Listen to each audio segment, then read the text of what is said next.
It looks like, so broadcast, if you want to go ahead and get us started, we'll call this workshop to order.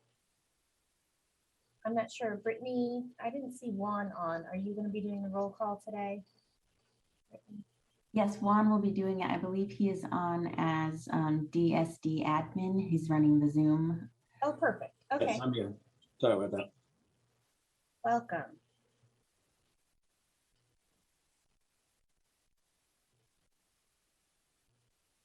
We can go ahead with attendance when you're ready, Juan. Okay. Stephanie Sutton. Here. Bob Ackerman. I'm here too. Christian Newman. Here.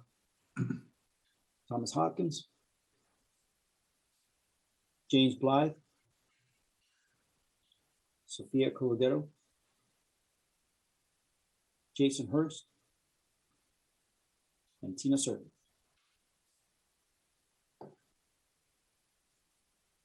Great, thank you. So I don't know, Andrew, did you want to, Andrew or Brittany, did someone want to introduce sort of the item on the agenda for the workshop and the order that you expect us to go in before we jump right in? Yeah, thank you, Madam Chair. So tonight is, I believe, our second input workshop with you all to discuss the next set of draft chapters of the comprehensive plan, Imagine GNV.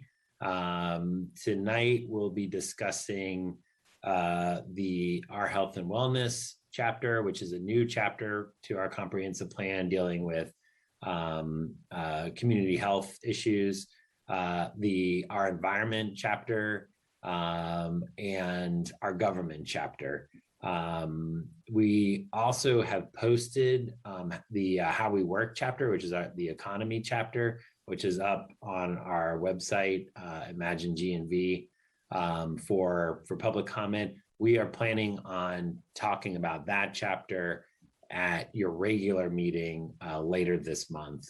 Eric Bredfeld is going to be talking about that chapter as the chapter lead. And he wasn't able to attend tonight, but he'll be coming to the next meeting. We are also looking at scheduling a workshop with you, I believe, in early November, where we'll discuss the next and I think final round of chapters, which will include the How We Build chapter, as well as the Where We Live chapter, which will be the essentially the future land use chapter, as well as the housing chapter. And then we're also planning on bringing the various chapter appendices to you at that point as well. So that's where we are. And then we have those three chapters to talk about tonight. As far as order goes, I think we're I think all here. Liliana Kaluri, our environmental planner, will be talking about the environment chapter. Billy Marcantel from PRCA will be talking about the health chapter, and then myself and Laura Gretz will be talking about the government chapter. So we're happy to jump into any of them. We can go in order if that works in the agenda, or if you guys are really burning, want to hear like the government chapter first, we're happy to do that as well. So I think we'll stick with the order that it's on the agenda. Okay. So Sounds staff good. people, I apologize for Laura and Andrew having to hang out the longest. We'll let Lily off the hook first. Yeah, that's good. Hopefully Lily was under the weather last week and definitely was having some vocal croaking. So hopefully she's feeling better and can get through it. So happy to say my voice is back to normal. Oh, yeah. Good to hear, Lily. Yeah, get back to normal. Yeah. All right, cool. So I'll go ahead in a minute and share my screen to go over Our Environment chapter. This chapter is actually a pretty large chapter that encompasses several different issues related to different inequities we have in our community. We address issues such as having a safe and reliable infrastructure for stormwater and energy infrastructure, and then making future investments related to community need and vulnerability. There's also some stuff in there talking about access to equitable access to safe and high quality green spaces, and then also a section about renewable energy. But before I dive in, I do want to preface this by saying, because I know it's going to be a question that's asked, all the stuff that we have in the current comp plan about natural resource protection is still coming. It's going to be in a technical appendix, but this chapter that I'm presenting today is just really focused on issues where there are inequities involved. So I'm going to go ahead and share my screen. Can I ask one quick question Mhm. before we jump in? As Yeah. far as that goes, the natural resource protection, are you going to be updating things to be consistent with the county requirements? Or are we keeping the same city requirements?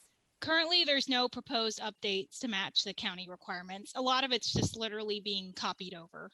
And our comp plan doesn't specify the minimum buffers for a lot of those resources. That would have, if we were going to do an update, that would be in the code. But the comp plan, the current plan really just specifies that we have to have protection setting like minimum buffers and stuff for these resources, but doesn't define like what those buffers are. Okay, perfect, thanks.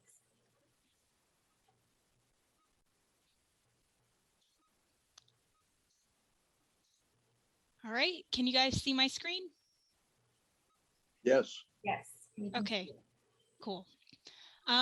So our first outcome is that Gainesville's water, waste, and energy infrastructure will be modern, safe, and reliable across all neighborhoods, and addressing historic disinvestment and ensuring all communities are protected from flooding and the growing environmental effects of climate change.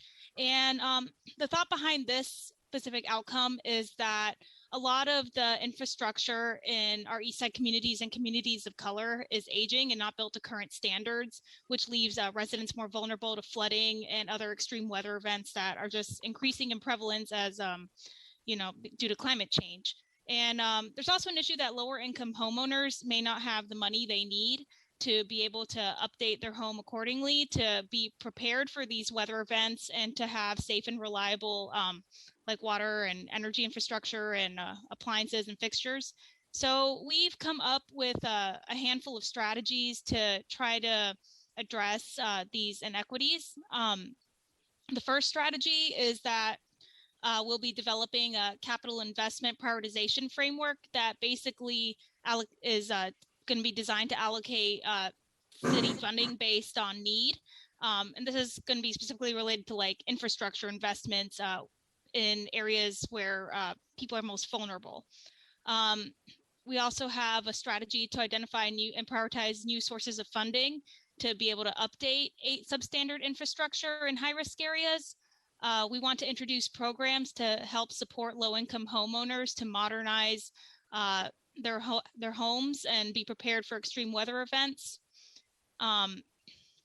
We have some stuff in here about mitigating impacts of new development on stormwater runoff, and a couple of strategies that we want to introduce for these are to have a soil amendment ordinance for new development to reduce soil contamination, and also to expand neighborhood workshop requirements for new development to ensure like community concerns about flooding are addressed. We want to make sure that waste-related services are implemented equitably across all Gainesville communities, and especially targeting those that are currently underserved. We want to create a climate action and resilience coordination role in the city to help kind of dissolve some of those silos we currently have of different groups working on different things, but we make sure that communication's there and that our efforts can be coordinated when we're doing work related to addressing climate change. And then, of course, establishing regional coordination strategies with Alachua County, because we are just one small part of this broader community. So it'd be nice to have some consistent strategies throughout. Should I stop at this section, or do you guys want me to keep going? Or I have one question. Yeah. Included in this update, is there any statistical data about what neighborhoods are most affected and what the effects are? when I think of flooding, I don't really think of a lot of flooding on the east side. I do think of it on the west side, although I don't think those are in the city. You know, the Robbins Lane and places like that that are flood every time something happens. I was just curious. I mean, is this a huge problem, or is this just a generic that we're against neighborhood flooding? So so from my knowledge, we don't have a full, we don't have a ton of concrete data yet.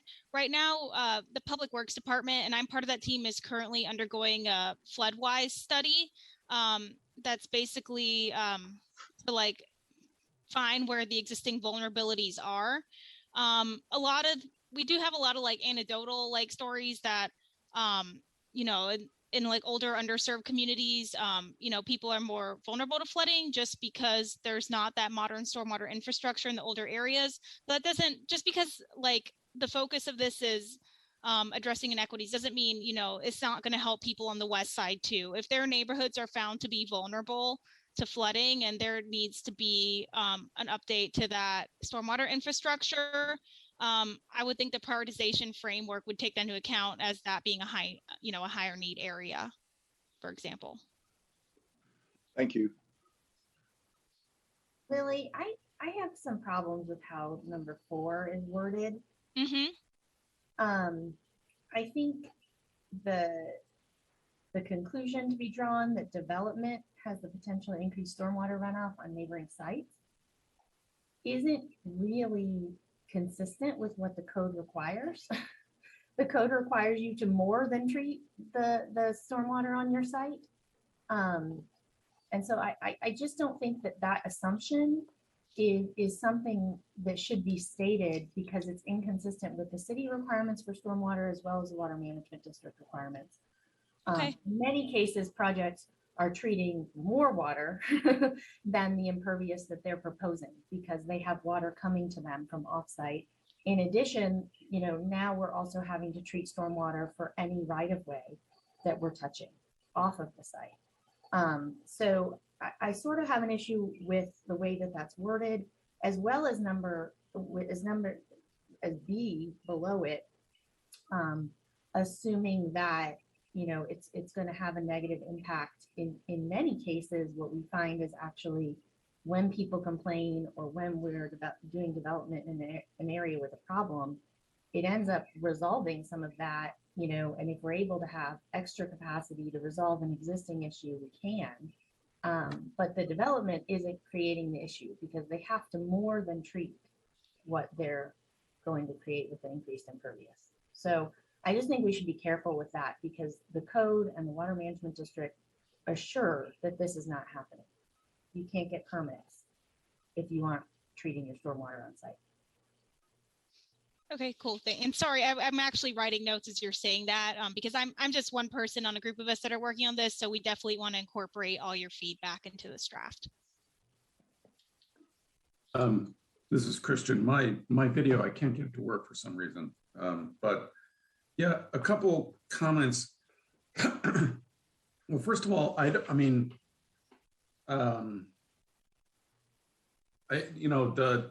I read through this, and it didn't have anything related to ecosystem, biodiversity, it was a little bit like, what? So I'll be very curious to see how you try to link all this together. And I guess to me, if we're updating the comp plan, let's update the comp plan, and not, because it seems, yeah, when I read this, I was like, there's so much more that needs to be in this. So, I mean, I'm not going to go off on a tangent on that, but it just seems like that this is incomplete in my mind. The other thing, and I guess the other thing which kind of gets to,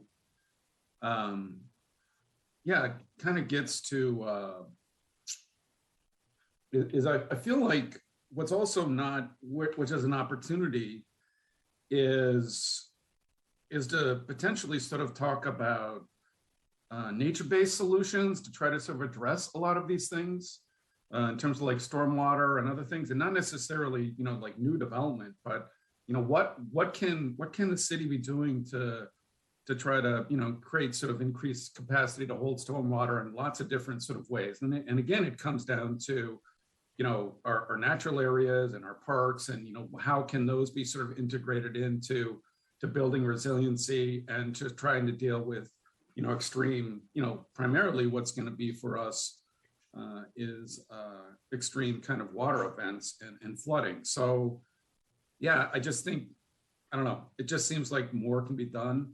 And then can you talk to me a little bit about what implement a soil amendment ordinance for new development to reduce soil contamination? What do you mean by that? So I actually did not draft this section. That was my other counterpart for this section, but I think the intent is to have a soil amendment ordinance that will require, I guess, rather than, just planting new landscape material on like fill dirt, putting down like organic compost or something like that to improve the growing environment.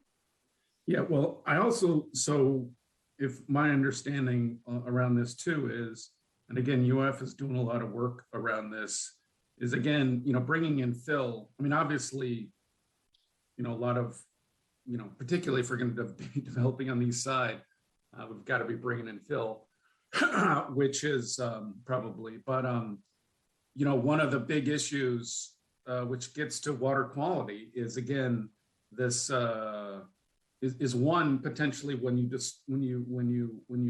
disrupt sort of the soil, you're often releasing a lot of things into the water, and maybe that's what is meant by the soil amendment. But again, I think that there's a lot more that we should be doing related to sort of that topic.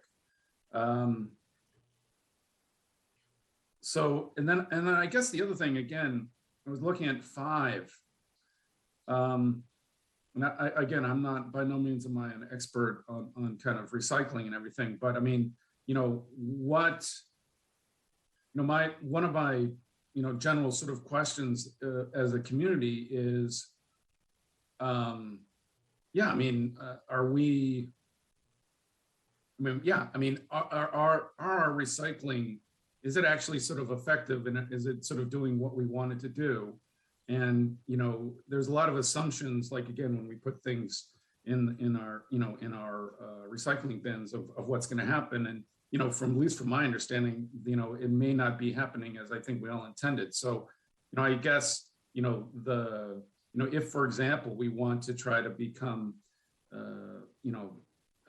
better in terms of sort of waste, it might be that, the city of Gainesville might need to think about trying to, incentivize or invest in trying to create actually a circular economy for some of these things. I mean, maybe that's a little bit sort of too far out there, but, I think that, if we're gonna try to do better in terms of, waste related services, we need to also try to think more comprehensively about, what does that actually mean?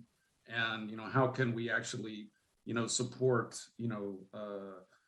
support sort of the development of that kind of market, because from what I understand right now, it's not really sort of there. So I mean, I have some other comments related to some other sections, but I'll stop there for right now. Let me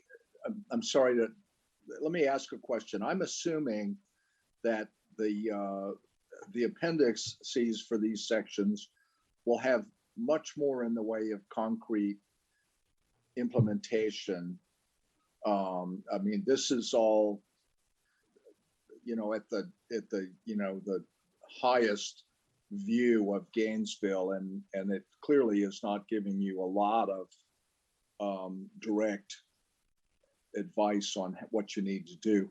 I know, having lived on Hogtown Creek for 22 years, our rain events are causing it to flood ever more rapidly and ever higher next to me anyway. Elsa almost took out our bridge. And my impression is that an awful lot of our stormwater still goes directly into our creeks. And that strikes me as, I don't know, I guess it's cheap, but it causes a lot of damage. Yeah, to answer your question about all the technical stuff in the appendix, yeah, that's exactly what the intent of it is. We are still working on the drafts for those. I will say the one for this section is like 9 pages long right now.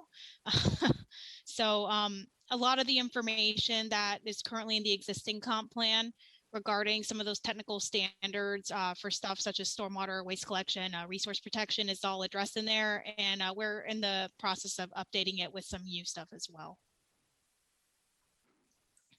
Thanks. Mm-hmm. Can I ask a follow-up on the soil amendment? Yeah. Question. So is that related to planting trees in something like compost, or is it related to like a substance that you would line stormwater basins with, like the county was proposing a couple of years ago? So my understanding, the intent is like, putting compost like for landscaping. Okay. I'm not a landscape architect, but my understanding from landscape architects is that they actually sort of discourage that because it sort of creates a false environment right around the tree. And then the roots don't grow and spread out the way that they are supposed to. And they really want things to get established in native soils because they live longer that way. I'm not a landscape architect, but when the issues like this came up with the county, I heard a number of them give feedback about it. So it might be something that, before we commit to drafting an ordinance, like let's have a conversation about whether that's actually necessary or best practice. I think the other, I'm 99% sure this also has to do with this, is like what this is also about essentially trying to reduce the need for people to put fertilizers on their yards, and that there's already organic material in when they bring the fill in, that they kind of, they're putting organic material in it so you don't have to basically just hammer it fertilizer to get the grass to grow. So I think it's also that it's not just around trees. Yeah, the intent is like, I think the intent is to put it over like the entire landscape area. So we're also where there's like shrubs and grass and other stuff as well. Yeah. And I know that in some places in Florida there's I was listening to a development down in Orlando where they're planning on they're gonna scrape off the top, right? They're gonna and then they're gonna actually then put that soil back on, on top of whatever they sort of bring in, so it has that has some of that, has some of that stuff. And they're even talking about trying not to mix it with the other sort of fill that they bring in. So.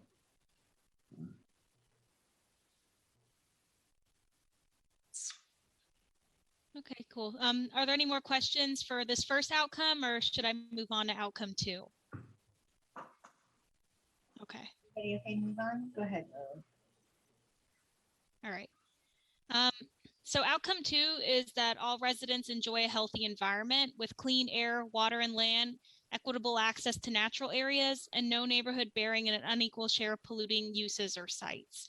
So this outcome is we basically want to make sure that everybody has access to, nice, high quality, safe green spaces to enjoy, as well as address issues, particularly in neighborhoods that may be located around a disproportionate number of sites that are contaminated, and address their concerns.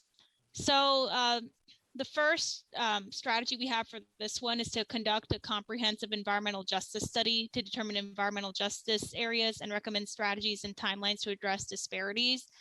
So this is basically to identify areas that are disproportionately impacted by contaminated sites, and then coming up with some strategies to address the issues that they face following that. The next strategy is to prioritize land acquisition for conservation and park uses in areas that are historically disinvested and that lack these green spaces currently. And we also want to be able to continue to implement and update the city's urban forest management plan and ecological analysis. The management plan was recently approved earlier this year, and we have some good goals in there currently related to some to a variety of different issues related to energy conservation and impacts to severe weather events and access to green space and stuff like that. So we want to make sure that actually gets implemented and that we continue to update the data we use to assess our success to include indicators of social vulnerability. And then the last strategy is that we want to come up with ways to address barriers to the productive use of contaminated sites. So any questions?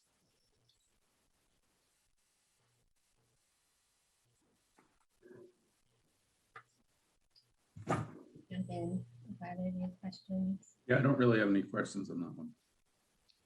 Okay. All right. We'll go out to outcome 3, which is that Gainesville will make significant progress to reduce the city's carbon footprint, incorporate renewable resources for energy production, and reduce landfill waste, and lead regional efforts to combat climate change. So the strategies we have for this one are that by 2045, Gainesville will generate all energy from renewable sources. We also want to come up with comprehensive strategies to lower the carbon impact of general government operations.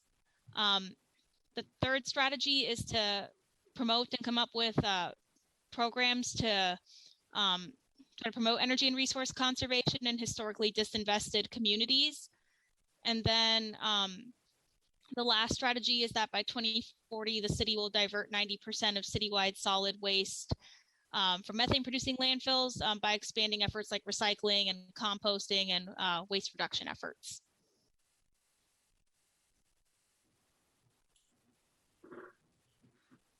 Any questions? I've got a couple. Okay. And this might be a dumb question. I'm gonna start out my dumbest question. You ready? So is this by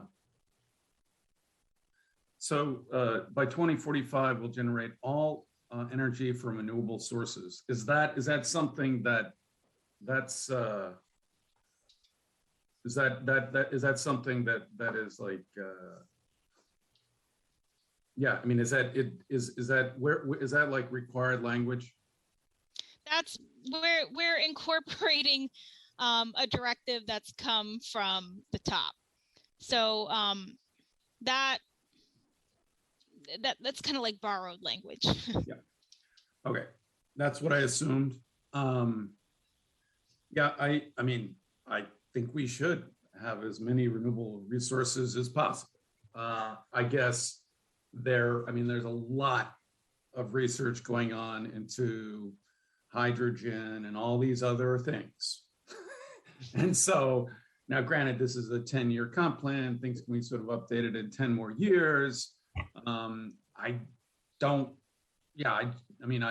think right now, the lowest cost of, low carbon energy is renewables, and that should be what we're striving for. But I think that, I don't know, I think that there should be more thought about, what it is that we want to try to achieve by 2045, or the language, how we describe it. Zero carbon or something, or, carbon neutral or something like this. I mean, now that may not be politically correct at this point in time, but I think, we should think about trying to be a little more forward thinking as to what might sort of happen in the future. One comment is, I don't know if the city or GRU is thinking about this, but, as we move to renewables, essentially, obviously with jobs, you're able to sort of when you're building things, there are jobs, but, a solar farm, just as a comment, does not have very many jobs. So, I think that one thing that needs to be sort of thought about is, how this transition to, if we go to all renewables, what does that mean for, our GRU and our city workforce and our community? Because there's going to be less jobs in the long term, from that. Obviously, during construction, that's the case. So anyway, so I just think that maybe some thought to go into that. Something else that, and again, I don't know if it sort of goes here, but the GRU right now is really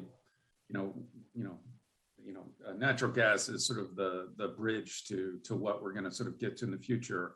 And again, just thinking about natural gas and the push to have natural, even the, any new development, I don't know what our status is in terms of putting, natural gas, lines into all of, providing that into different sort of homes and communities. I don't know, again, I don't know if that's necessarily the long-term strategy that we should be, promoting. Although in the future, there could be other types of, more carbon sort of friendly gases that could sort of be used. And then, the other thing which also sort of getting to this renewable energy sources, this, and again, there, maybe there's another section on sort of, other sort of energy and stuff, but like, we have to be prepared for all this sort of intermittent, energy. And, again, are we kind of investing, are we investing in, are we investing in the infrastructure, either for the city or even in terms of, individual communities, to be able to sort of handle all of this intermittent energy sort of coming in. So, I mean, it just seems like there's a lot that needs to be considered for this. And then the other thing I was also sort of thinking about, promote energy and resource conservation historically and disinvested communities throughout, throughout the community. One thing that I think is also important to sort of think about, and this also kind of relates to maybe sort of transportation, but and again, we have such a big focus on not being an auto-driven community, but I mean, essentially, we also need to be thinking about the equity of putting charging stations and sort of building the infrastructure for that to happen all over all over Gainesville, and trying to sort of help those communities that where cars will probably still be needed, that they will be in a position when electric cars are sort of the dominant things on the road, that that their infrastructure is out there, and that their communities and their houses actually are able to to be prepared for that. And that, again, that's going to take a long-term investment that needs to start now. And yeah, so I mean, those are, and again, this is kind of an area that I work, so I may be getting too into the weeds on this, but those are some of the things when I was looking through this that just seemed like that needed to be, I don't know, either considered, or there needs to be some language about it, or there needs to be some flexibility, for what is likely to be happening in the future. So there you go. Well, yeah, thank you for your comments. I was writing down a bunch of notes to bring back to the team and make sure we can discuss and incorporate this. So that's really helpful. Thank you. Thank you, Christian. Bob, do you have anything to add on this? Oh, you're on mute.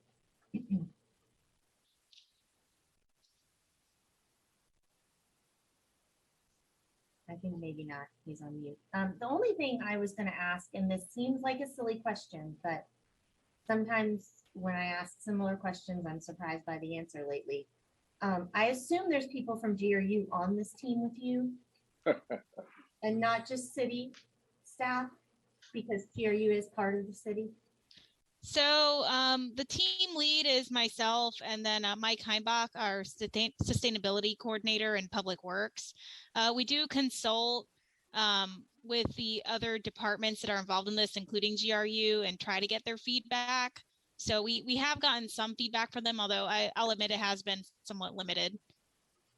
So I would suggest, before this goes any further, having a pretty, involved conversation with GRU about some of these goals that really you're trying to set for them. I mean, and I realize that it's coming from on high, and it's not you personally, Lily. That's not what I mean. But I would hate for this to get to the city commission and the GRU general manager and his staff not know anything about it. I think that would be a big embarrassment.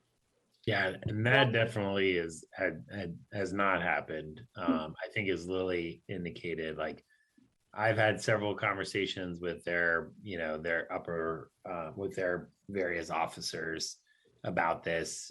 We've discussed, I think, the 2045 renewable energy goal with them, and heard, of course, feedback from our city commission that they want that in this plan. And so we've had we've definitely had several meetings and discussions with them about this to solicit feedback and input. We're going to continue that because, again, what I agree with you, Stephanie, that I think a lot of their staff has seen this, but I'm going to assume that the general manager hasn't seen it, and I definitely don't want them to be surprised or to have some 11th hour comments about it when we've solicited input from them already multiple times over the past year about some of their related policies. So. Well, and as far as number 3 goes, I mean, they have a bunch of programs for rebates and incentives, already. So I think having some good conversations and involving GRU in these efforts and making sure they're on board, they may even have some other really creative ideas. So I would say that's essential here. I mean, a lot of this really has to do, with climate change, which I think is great. I would echo sort of what Christian said early on, like the biodiversity and other aspects of the environment are just sort of missing, which seems strange. Like it just doesn't seem like you should have to go into an appendix, for things like that. But, protecting natural resources and talking about biodiversity, and it seems like something about those topics should be up front in an environment element. I mean, we are calling it the environment, not, climate and waste and sustainability. We're calling it the environment. So either, maybe this needs to be renamed, or maybe we can think of a way to bring some of those other objectives into the main body of the document.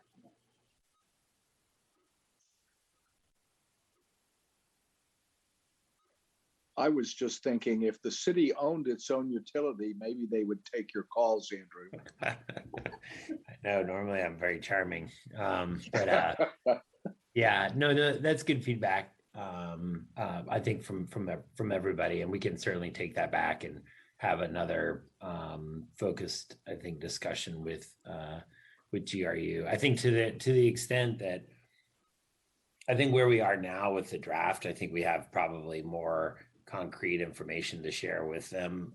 I think we were sort of hoping that they would generate some ideas, but I think that's where we kind of ran into some stumbling blocks. But now that we've sort of have something on paper, we can reach back out to them, and I mean, all we can do is put it under their noses and ask them to comment. So.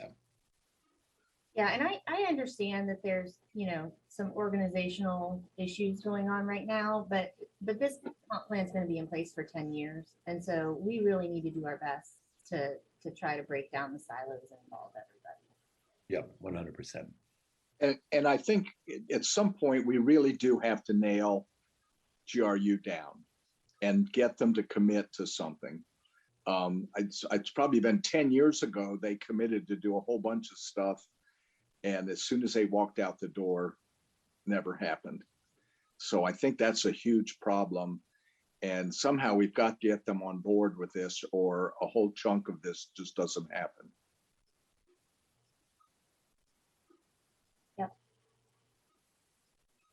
Great. Thank you, Lily. I think you had gotten to the end, right? Yes. And we may jump to public comment if there's anyone on the phone lines to speak to this chapter.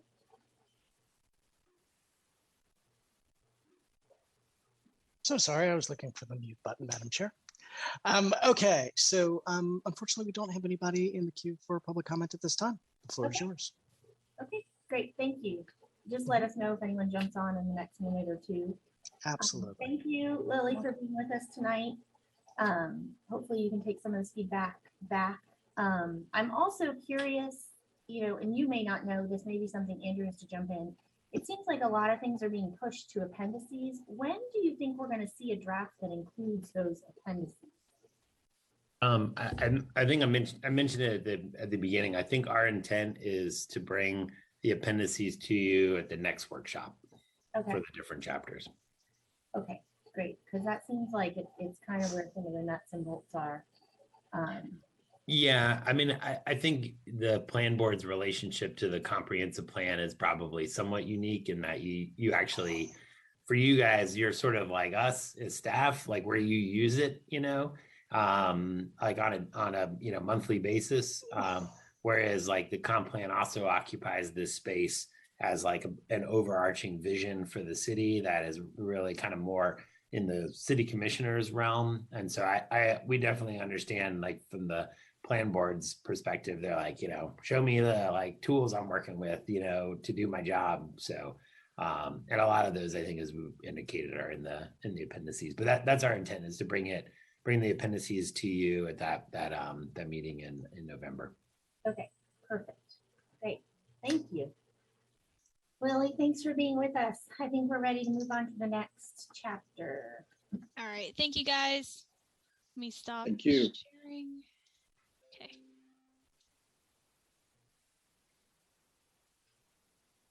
Oh, it looks like we've added on some plan board members too, which is great. Great. Yep, I see James and Jason have joined us. So welcome. Hello. Finished the environment chapter, and we're moving on to our health and well-being chapter.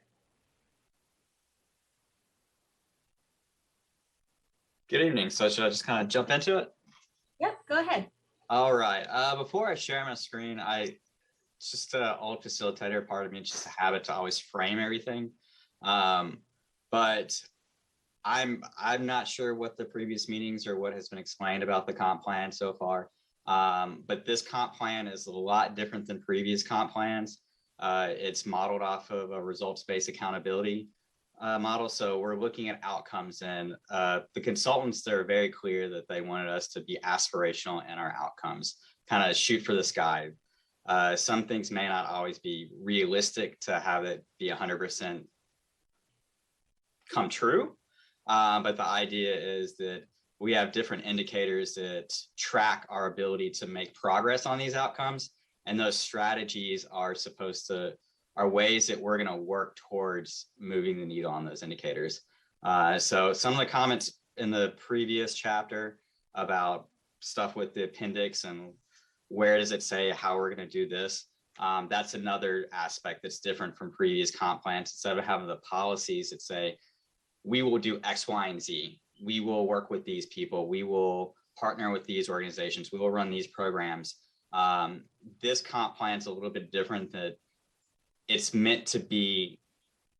purposely meant to not be prescriptive and not say, this is how you will operate, to essentially give staff a little bit more leeway to be able to change things, or as times change or we move forward in the future, things don't get outdated and we can still move progress towards the outcomes.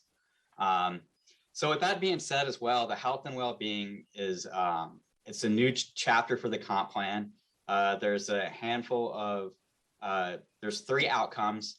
One is specific towards health, dental, and mental health care support. One is more for access to food. There's one for parks, and there's also one for hazards. So previously we had the recreation element, and that's kind of turned into one specific outcome. So you can see when you look at these outcomes about how everything's been condensed to a more aspirational outcome to be focused on. So go ahead and share this.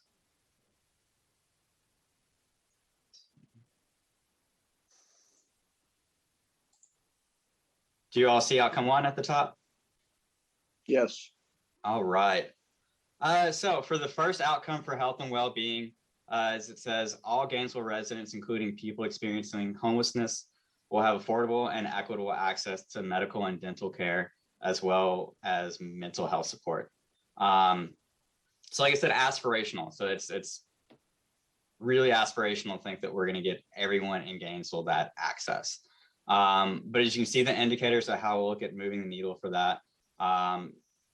Air quality by neighborhood is 1, percent of neighbors with health insurance. And another aspect for these indicators is they need to be able to disaggregate so we can figure out where improvements are being made by neighborhood or by different demographics, so we can figure out what we need to change and move forward on, or change pace to help those indicators make movement. Percent of residents who can access a healthcare clinic, primary care provider within 30-minute transportation time, enrolled in an insurance program, and then 1 for overall health outcomes.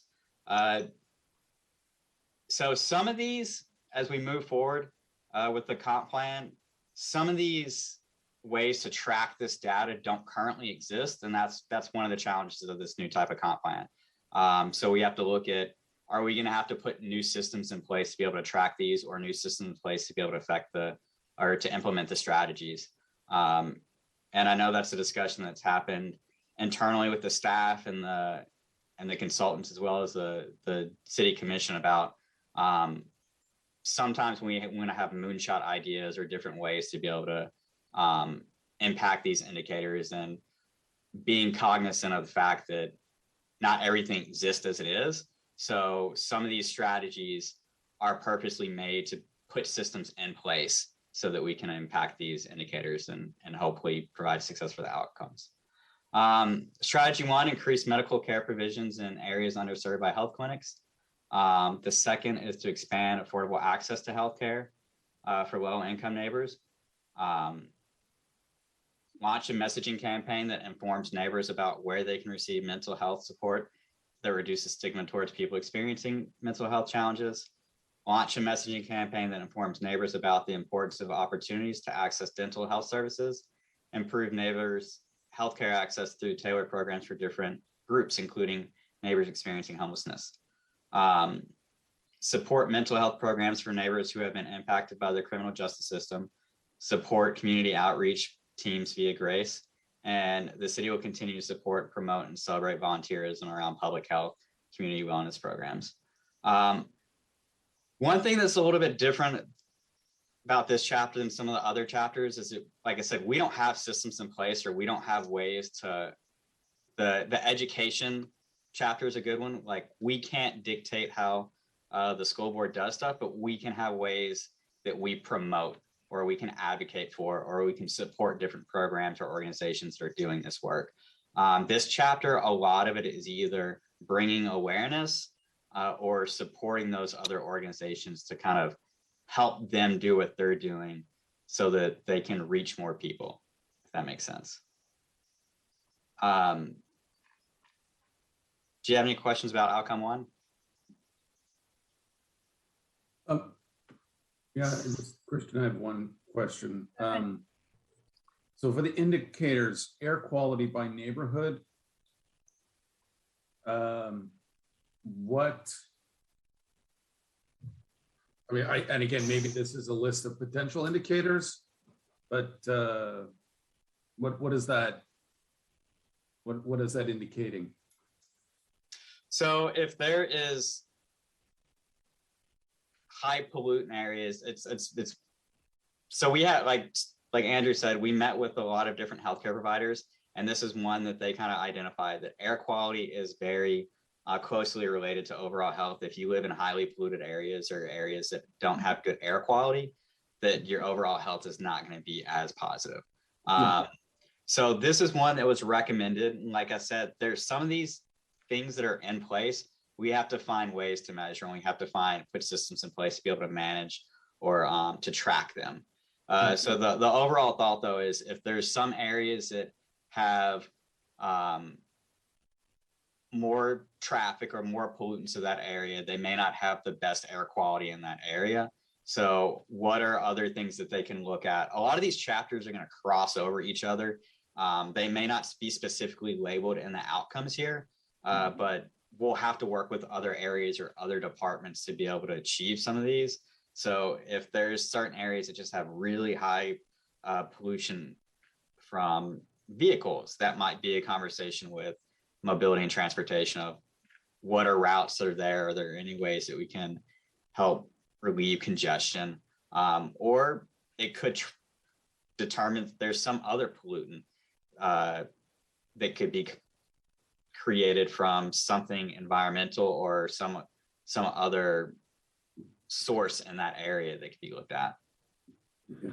Yeah, I understand that air quality could be a good indicator of community health. I don't, again, maybe I'm wrong. I don't know if Alachua County, Gainesville, that's a major issue. And I'm not saying that if you live next to I-75 or something like this, you might have some health effects from air quality. I don't know, it just kind of like, I mean, I could see if I was living in Newark, New Jersey, Yeah, that could be a big thing. yeah. And some of the points of discussion surrounding that were the actual neighborhoods. So you have some areas that are more wooded or have more parks around them, that they're going to have a little bit better air quality than places that are out near Butler Plaza. And I could say, okay, well, we need more trees in this area, or we need more green space in these areas to kind of help treat that air quality. Yeah. So that was some of the discussions or line of thoughts that took place with some of those different groups when they were making recommendations. Yeah, I mean, I guess to me, if I was going to look at something, I would look at, water quality. I would do some soil sample. I mean, there's a lot of other things that if you could potentially sort of track that might be better indicators for, I don't know, than air quality. But anyway, the other comment that I had for this is, which you kind of touched on. I mean, a lot of, I think we should absolutely sort of promote and try to increase medical and dental care. But, really, the way, the way of doing that is trying to help folks get jobs. And, that is probably very much sort of linked also to this. And, again, it's just kind of, it seems like that also, I'm not saying we put in strategies, or maybe strategy is to increase employment in different parts of Gainesville, but that was my other thought as I read this. And Andrew, correct me, is there a specific chapter that deals with unemployment or the economy? Yeah, that's the how we work, and that we'll talk about that in the next regular meeting. Yeah. So that's like I said, a lot of them cross over, but the outcomes or the strategies we have for specific chapters are for those specific chapters where we can say there's 15 different things that we can put as a strategy to help support this, but they may already be in other chapters and other locations of the comp plan. So it's basically not trying to double dip or duplicate areas in the comp plan. Yeah. I don't think that's a problem if we're accomplishing something that has numerous positive outcomes. I don't think that's a problem to have strategies. And if the city commission had to prioritize, those would in fact be the strategies I would pick if they have outcomes in 3 different goal areas. So that may be something that staff has been directed to minimize, but I don't see the harm in that. If the city commission has a limited budget, and if they're going to invest in programs, I would pick the programs that have the the best outcomes in the broadest number of areas. That could be really useful information for them. Yeah. So I don't think you should limit yourself just because you think something might be covered in another chapter. I think the more that this is entwined and the more that we see it as a document that reflects, you know, kind of the city working together. I mean, it's all connected. It is. We can't disconnect it. That doesn't. Yeah. Anybody. And I agree with that. In fact, I'm beginning to warm up to this chapter. It's clearly something that has not been directly addressed in our previous comp plans. And while it is clearly very aspirational, it has begun to identify some of the issues that, particularly some of the information we need to have in order to actually make some of the problems that we deal with. So I'm with Stephanie on this. I wouldn't worry too much about duplicating other parts. I'd want to make sure that we make sure that it's apparent that this is something we're interested in. yeah, I was just going to add, that's good feedback. And I think the economy chapter is also a brand new chapter that we don't currently have. So I think there is some definite like overlap, and generally I agree, like, as long as we're not necessarily like saying one thing in one chapter and another thing that's, you know, contradictory, if they're supporting, you know, different aspects of the same sort of goal, I think that helps strengthen the connections. Yeah, as much as we can be headed towards one goal and not, you know, I don't know how many chapters we have, 9 different goals.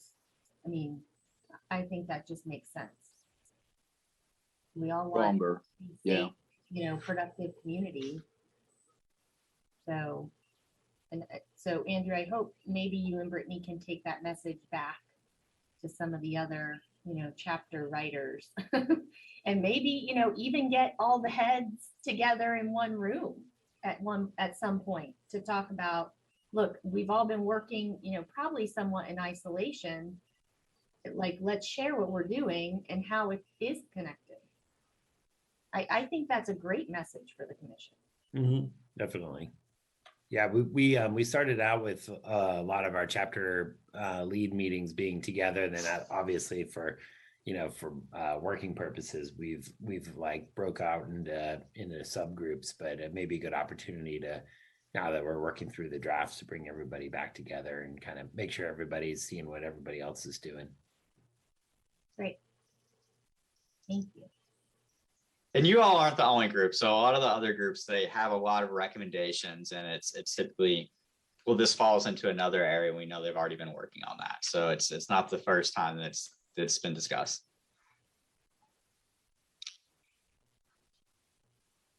The second outcome is a more recently updated. So this one was directed to be included from the city commission during one of the workshops, that all residents will have access to affordable, healthy, and culturally appropriate food. So this came about around the time that they were discussing the community grocery store. So it can look through the indicators, the percent of neighbors that have access to a grocery store within a half mile and 1 mile of their home, number of corner stores participating in a program to improve healthy food access within their store, and other healthy food retailers by zip code, number of neighbors receiving donated food groceries through partnership-based projects that the city of Gainesville is engaging in or supporting via funding or volunteer recruitment, networking, and promoting interorganizational collaborations. Sorry, our lights turn off automatically if we don't move. Number of edible grows established throughout the city, and number of trees planted in total, and number of neighbors enrolled in utilizing SNAP and WIC. So Carissa Raskin, that works in strategic initiatives, was our main lead for this outcome. She is also one of the people that's been working on the edible grow plants and the actual grocery store project as well. So some of the strategies: promote the production of healthy food via partnerships, programs, and regulatory tools.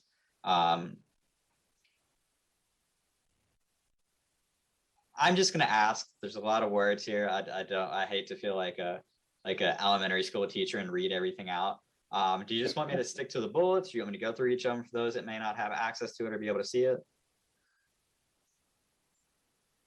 I think summarizing the main points. Let me see. I think everybody, even the folks that joined late, are on their computers. It doesn't look like they called in. I'm just checking. So yeah, everybody should be able to see it, I would imagine. Okay. So the first strategy is ideally or mainly about food security and making sure people have access to those healthy foods. The second one, increasing access to health promoting, culturally relevant and affordable food. Basically encouraging healthier options, working with food banks or other organizations going to be able to provide food to those people that may need food assistance, and encouraging public and private efforts to support the culturally appropriate food. And I think some of this discussion is turned around to locally available foods, trying to have actually natural foods or healthy foods and getting away from traditional junk foods or prepackaged foods or manufactured foods that may be unhealthy. Utilize economic development tools for those programs and site facilitation, promote location of grocery stores and farmer markets, and coordinate with RTS or other public transits to make sure there's access to those locations. Encouraging farmers markets to accept some of the funding programs such as Wicker Snap, and developing partnerships for healthy corner stores.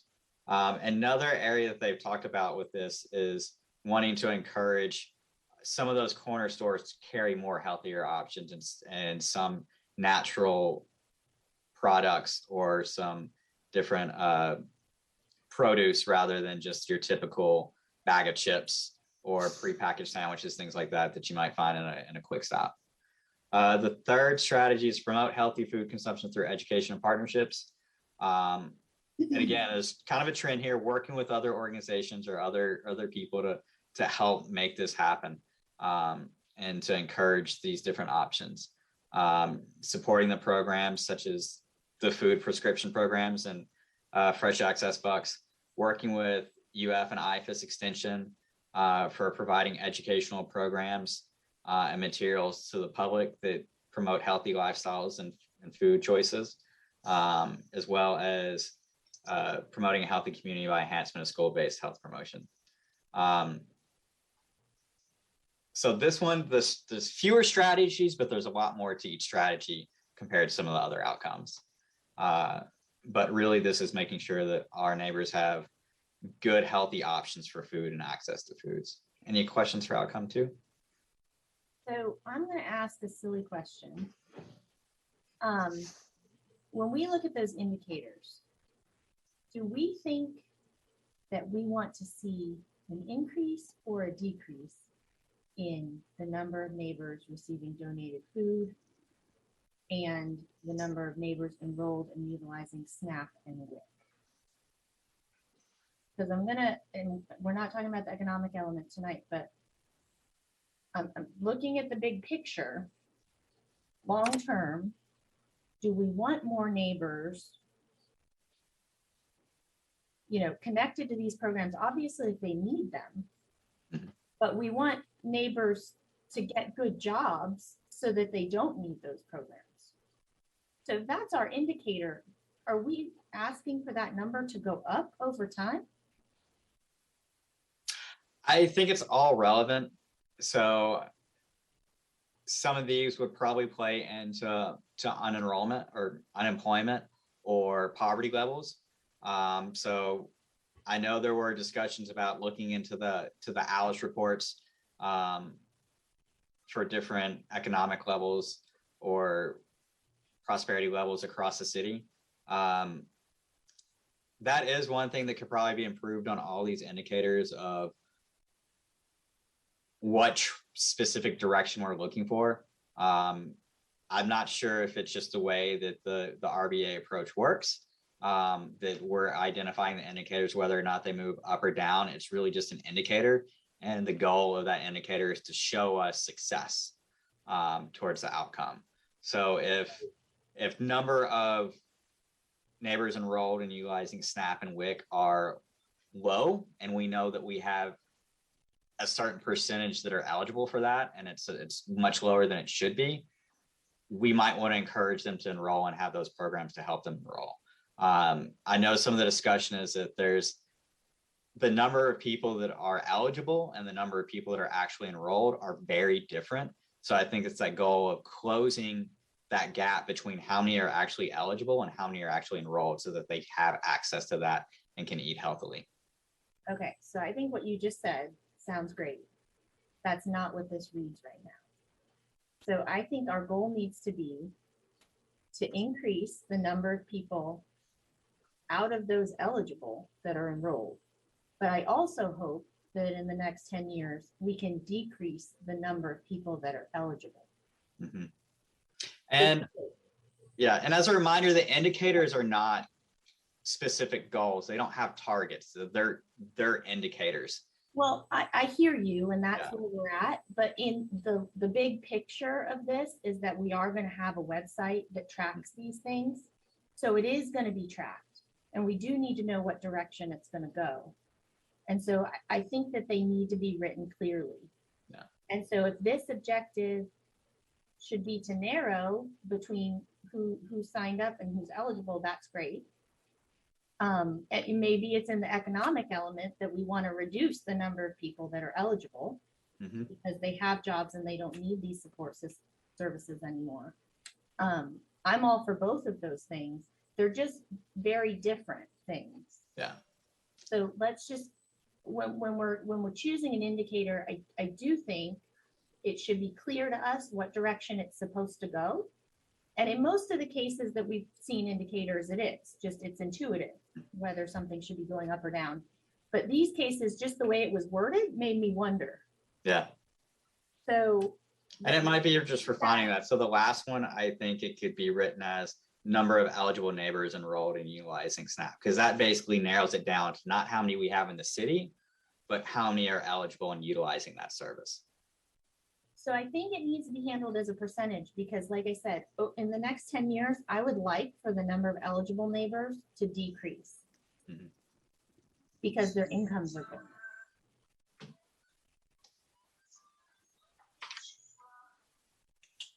So, I mean, that's just one example. And I have, just because I think those two were sort of side by side, it kind of jumped out at me. But I think, that might be feedback also, Andrew, that we need to look through the other indicators more closely and just make it clear whether we expect things to be going up or down. Yeah, I think that's good feedback. I think it sounds like it's just a matter of just kind of wordsmithing it a little bit to make it clearer about the what exactly we're measuring and what we're trying to get to. That's great feedback on the indicators. On this outcome. Oh, yeah. Culturally relevant. What is culturally relevant food? I'm not entirely sure. Like I said, this is Carissa Raskin that's been kind of leading the city's drive on food access in those programs. I can probably cover that one, Billy. Thank you. Thank you. Well, and only because my master's thesis in school was about food access. Okay, nice. One of the now you're in trouble. One of the one of the things that is important when we're thinking about access to fresh foods is also making sure that that products that people are looking for are provided in that supermarket or in that food access point. So one of the things that or one of the discussion points that comes up fairly often is that not every grocery store in Gainesville provides the same selection of Right. produce, where you may have like a pocket or a neighborhood of residents that are looking for like a certain type of product or a certain type of fruit or vegetable that is culturally relevant to them.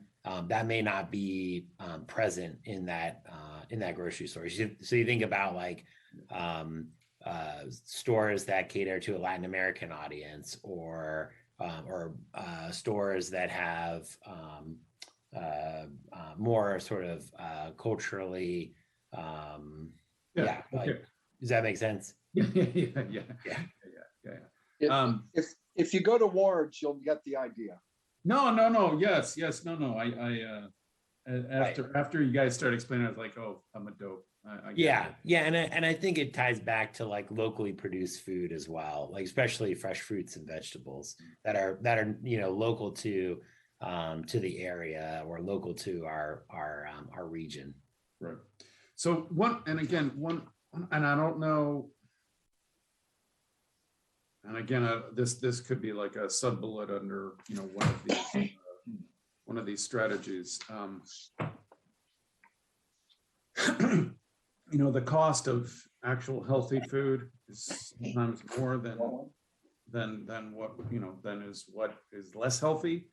And it also seems to me this kind of gets to trying to this is all these are very sort of targeted to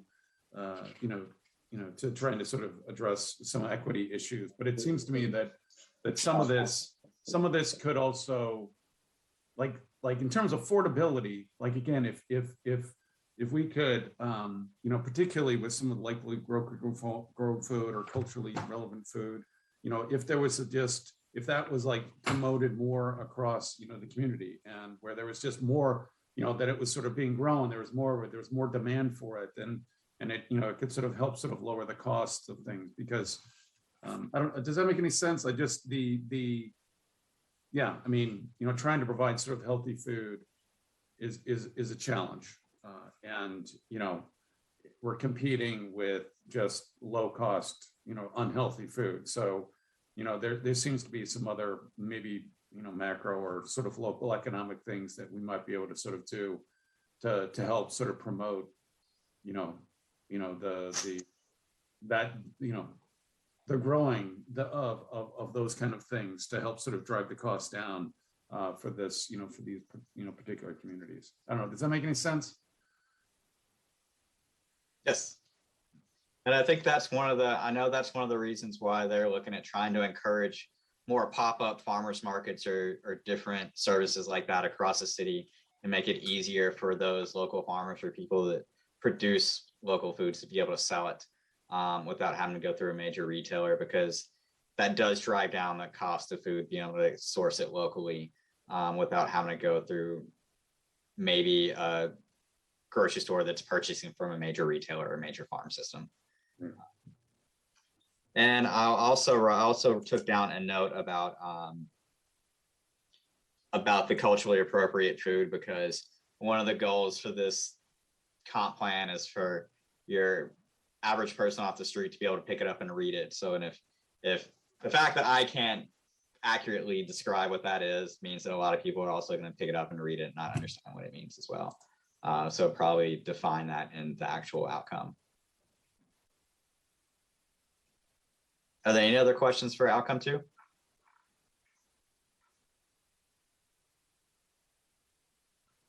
All right, I'll move on to outcome 3. As I said previously, this is the outcome that has replaced the recreation element, so that all residents will have access to a quality park space, facilities, recreation programs, and environmentally significant open space. So I know one big challenge that we've had with drafting this new comp plan is condensing everything. Originally, this was 2 or 3 separate outcomes condensed into one, so that the chapters aren't super long. The indicators are park access and quality, visitor satisfaction levels, percent of residents who can access parks within 10 minutes, number of residents who visit parks disaggregated by race and ethnicity, and park acreage per 1,000 residents, environmentally significant open space, percent of residents who have access to major trail systems within a specific travel or distance time, and percentage of trails meeting ADA standards. And community input is attendance at public open houses and inform the design of new amenities, and percent of visitors who feel that their voice has been heard. So a lot of these have to be incorporated into different surveys, and some of them also still need to be refined a little bit. So that is one of the things we're taking public comment and reaching out to other professionals across the country to find the best way to identify some of these travel times for the environmentally significant space. Any questions on those indicators? The only thing I would say is just being consistent. When you set this up, like the first indicator, says can access parks within 10 minutes. When you go to the next one, it says percent of residents who have access to, within a specified distance / travel time. I think the distance is actually more useful, because are we talking a 10-minute walk, a 10-minute bike ride, a 10-minute car ride? I'm not sure. So it's technically walk is what it's supposed to be. So that is something the commission has had a goal of having a park within a 10 or 15-minute walk from every home in Gainesville. So I think it should say within a 10-minute walk, and we should also find that length of that distance. What is that distance that an active person can walk in 10 minutes? And that's part of what I said, that we're looking at working with other people to figure out if they have similar metrics, what they use for their area. Because and the reason they're two separate is because the trail system as opposed to parks across Gainesville, there's a very big difference of where you have your trail systems and where you have your parks. I understand that they're different. Yeah. I absolutely understand that. I just think the metric, it shouldn't be the same number, but it should be the same unit. So I like the idea of having distance and travel time. Okay. And the first one doesn't have that. So Right.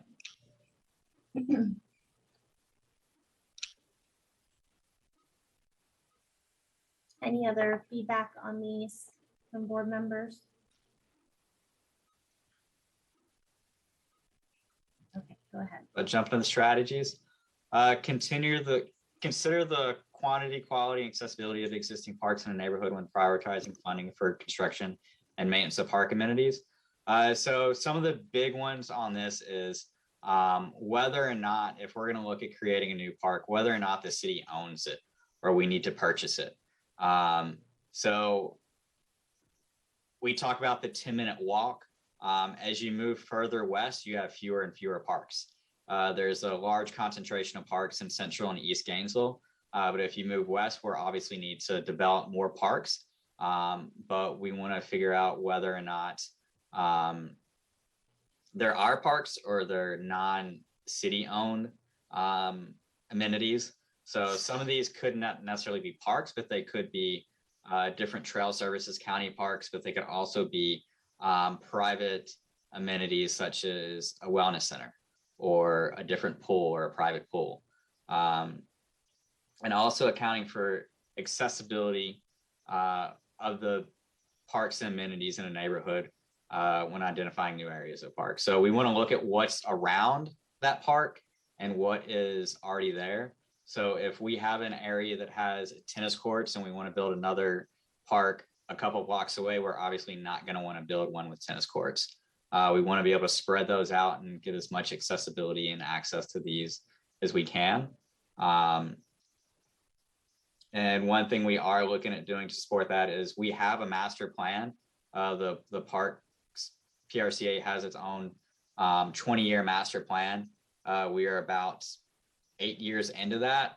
So we're going to be looking at updating the needs assessment for that master plan to figure out how these priorities may have changed in the past 8 years or so. The second strategy, purchase additional lands or use city-owned property for new park development. A lot of different aspects of this, ideally not having to purchase land that people may own or purchase homes or different lots to turn them into parks.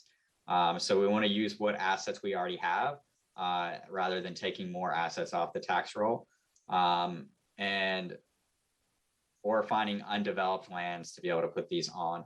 Like I said, so we're not taking something that may already be a resource in an area. And one of the other big ones is we want to make sure that we're using our land acquisition priorities. So we do have a land acquisition policy that we judge our different recreational and environmental amenities to a property that are going to say whether or not that is a property that we should purchase and it's a good use for a park space, rather than just say, this property went up for sale, it's in a good location, let's buy it to put a park on it. We want to make sure that it meets the needs for what's going to go into that space, and it's going to complement the area that it's in. The third is offer varied and affordable park programs and residents all identities and include awareness of available programs and amenities. Basically, this is just awareness, working with different partners, different organizations to be able to expand the amount of services that we provide to our neighbors, as well as making sure people know about them. We have a lot of really great partnerships and a lot of really amazing services that we offer, but sometimes not everybody knows about them.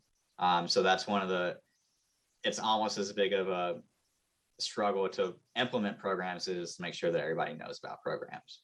And then also incentivize private developers to contribute to park development. So this is one that was encouraged and discussed from the city commission to have included as a way to incentivize developers to either put money towards parks, whether it's an additional fund that they pay into, or encouraging them to build different amenities or private parks in areas when they're able to. So that is one of those that will have to be worked on and kind of figured out what can be done per ordinance, what can be done per fees for those different developers. The fifth is establish open space and trail system throughout the city with folks on locations where they're less accessible. This is more along the lines of your multimodal pathways, trail systems, park trails, to make sure that we're just having accessibility throughout the city, and that they're available for those neighbors that want to use them. And when able, to make sure that they're ADA accessible. Not all trail systems would need to be fully ADA accessible. We're not going to pave a bunch of trails throughout a park just because it's as ADA accessible as it can. There's a lot of other ways and methods to make a trail ADA accessible. But then even sometimes, depending on the natural area or the focus of the park, it may not be possible or it may not be appropriate to have a fully ADA accessible trail in a park. Work with the Urban Forestry Management Plan and CRA to plant shade trees and trees in neighborhoods that lack coverage. Conduct inclusive engagement that invites neighborhoods to participate in decision-making over priority in parks. So this is really just making sure that we're taking valid feedback from our neighbors and incorporating them when we're planning and designing parks, so that we're not just saying, this is what we feel needs to happen and this is what we feel we need in a park, but listening to our neighbors to ensure that what they need and what they want is included in that park development. And update park standards, consider user-centric indicators, satisfaction levels, access, basically finding good evaluative criteria to pull information from our neighbors to find out if we're using our parks correctly or what changes need to be made. Like I said, this was originally a few different outcomes kind of combined into one. So there's a lot more strategies here than previously. But do you all have any questions over the strategies?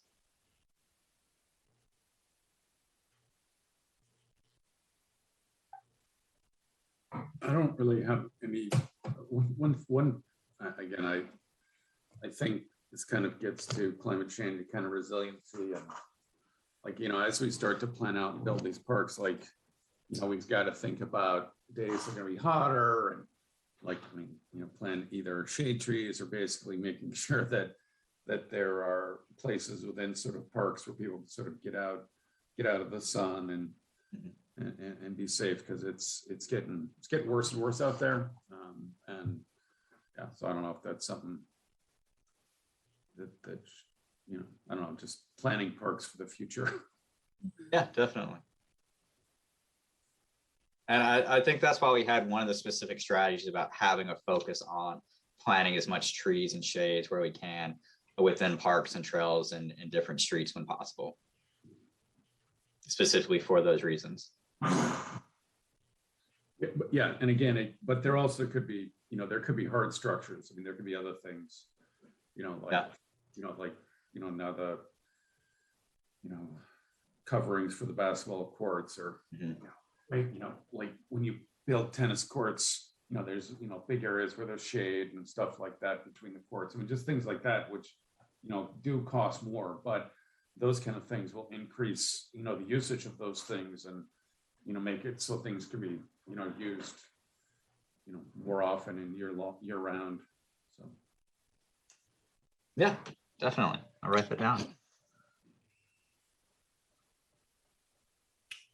Anyone else with comments on this one?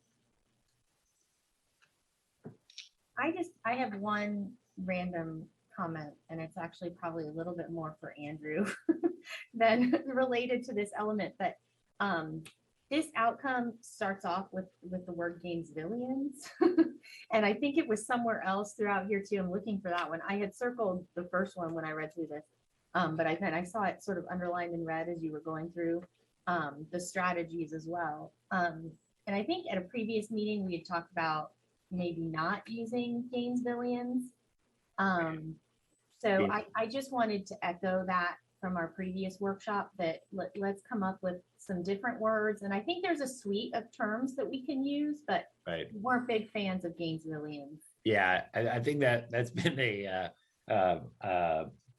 undercurrent discussion that we've had on the staff level.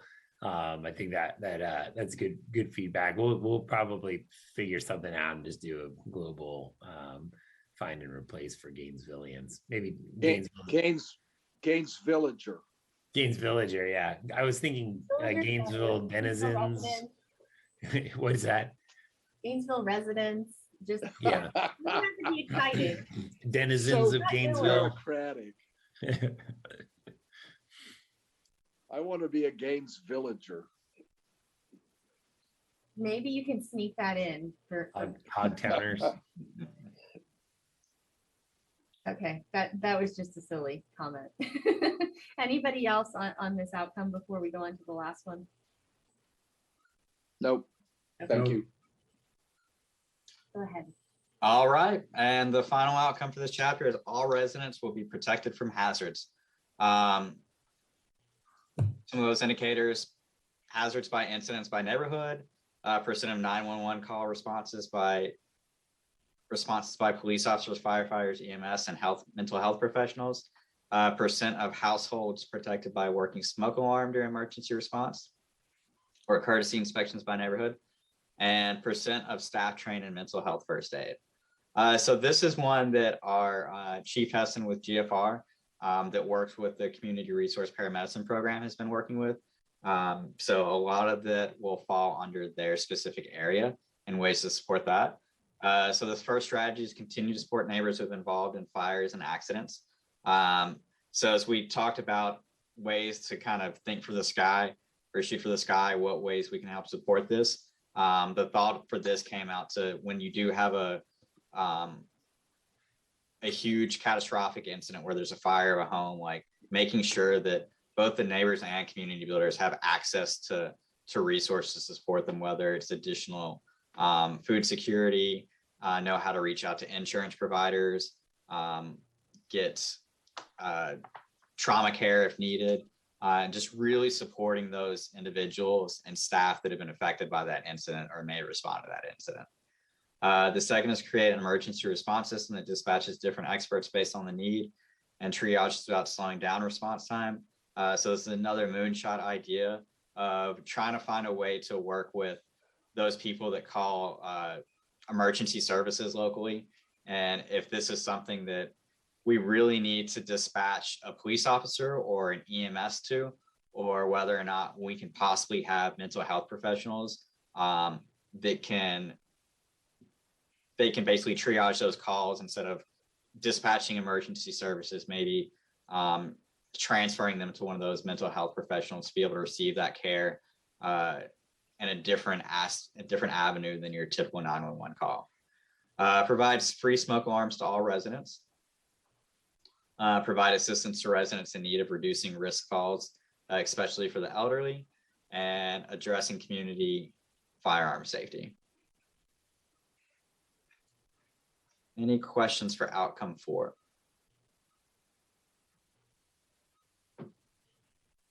So I'm going to ask another question related to the indicators here. So it's just not totally clear to me, like percent of 911 call responses by police officers, firefighters, EMS, or mental health professionals. I mean, I would assume, and I know a little bit about this area, that we're responding to just about every call. I mean, I know the response times for the fire department and the police department are very different at times, you know, based on staffing levels of the police department in particular. But, you know, I don't know that like the calls being responded to is what we necessarily want to measure there.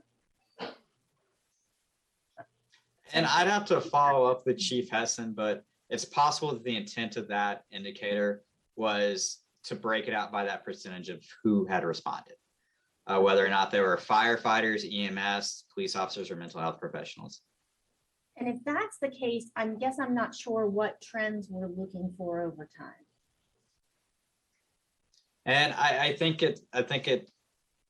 hate to speak for him, but it could go back to the idea that he's trying to find a way to reduce always using emergency services as your dispatch resource.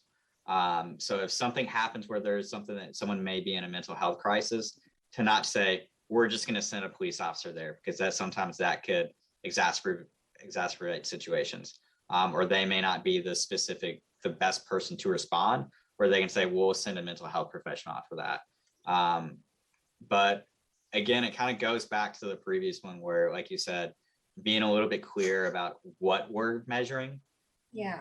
Well, and is the city intending here to hire mental health professionals? I mean, they have a great pilot program, and I actually ran into one of the GPD officers and the Meridian staff when we were working on a rental house of mine. I ran into one of those teams, and they were great. I mean, I think that's a wonderful program that I would love to see, you know, continue and grow. But is the city, I guess I'm wondering, like, are we leading towards hiring mental health professionals or building partnerships like what we're doing now with GPD? It's just that I think it's a little both. Isn't very clear to me. I think it's a little both. I think there is a goal of being able to hire more staff that are specifically for that. I think that is the primary goal of that triage program, is to be able to hire and employ mental health professionals that can respond or take these calls, rather than just dispatching your typical EMS. They are great services, but the unfortunate issue that I've heard from them is that there's not enough. Like, there's nowhere near enough of those mental health providers to be able to work with those officers, to be able to respond to those, to be able to hire people specifically for that, to be able to triage that or respond if necessary. Yeah, and so I guess that's why I wonder, you know, there's sort of a shortage in that whole industry. If the city's going to start to try to hire people, where are those people going to live, if you will? Like, are they going to live under the fire department, under the, I'm a little confused by this. And I think it's a great long-term goal, but we need to have an idea of how we're thinking we're going to get there. So I don't know. I think that needs to be thought through a little bit more. I'm supportive of it. I just don't think we have enough to go on of what we're trying to accomplish with it. So, I mean, I think number 2 feeds right in, you know, sort of feeds into that, like dispatching or including, you know, mental health professionals in the response, which is really what I think more likely is that they would be included in a response team, which I think is a great idea. But just kind of making that indicator more clear. I think it's really important. And I'm sorry to be the one like harping on indicators, but I'm an engineer. And so like knowing which way you want the indicators to go is important, and defining them clearly is important. And I think, that's sort of a first step, I think, when you're setting your goals and your priorities. So it's really important to get those indicators right. And just make them clear, because that's what we're going to be tracking over time. The average person isn't going to ever read this document. The average, Gaines Villager is never going to read this document, but they might happen upon a website or a city poster that like highlights how we're doing on some of these indicators. So I think that they're really important, and just defining that a little bit better. Like, is the indicator that we want more calls, offset from the police and fire rescue system and on to mental health professionals? I don't know. Is that what we're trying to say? Maybe, but I'm not sure. Yeah. I'll bring it back to our other chapter lead and our consultants.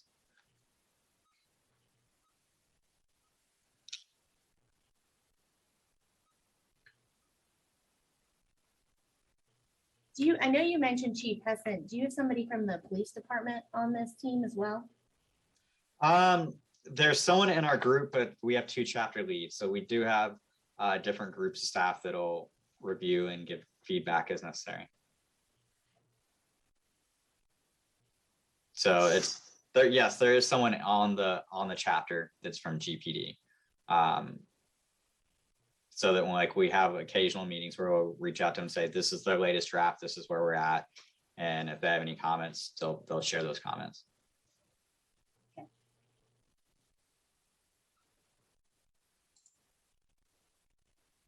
Anything else?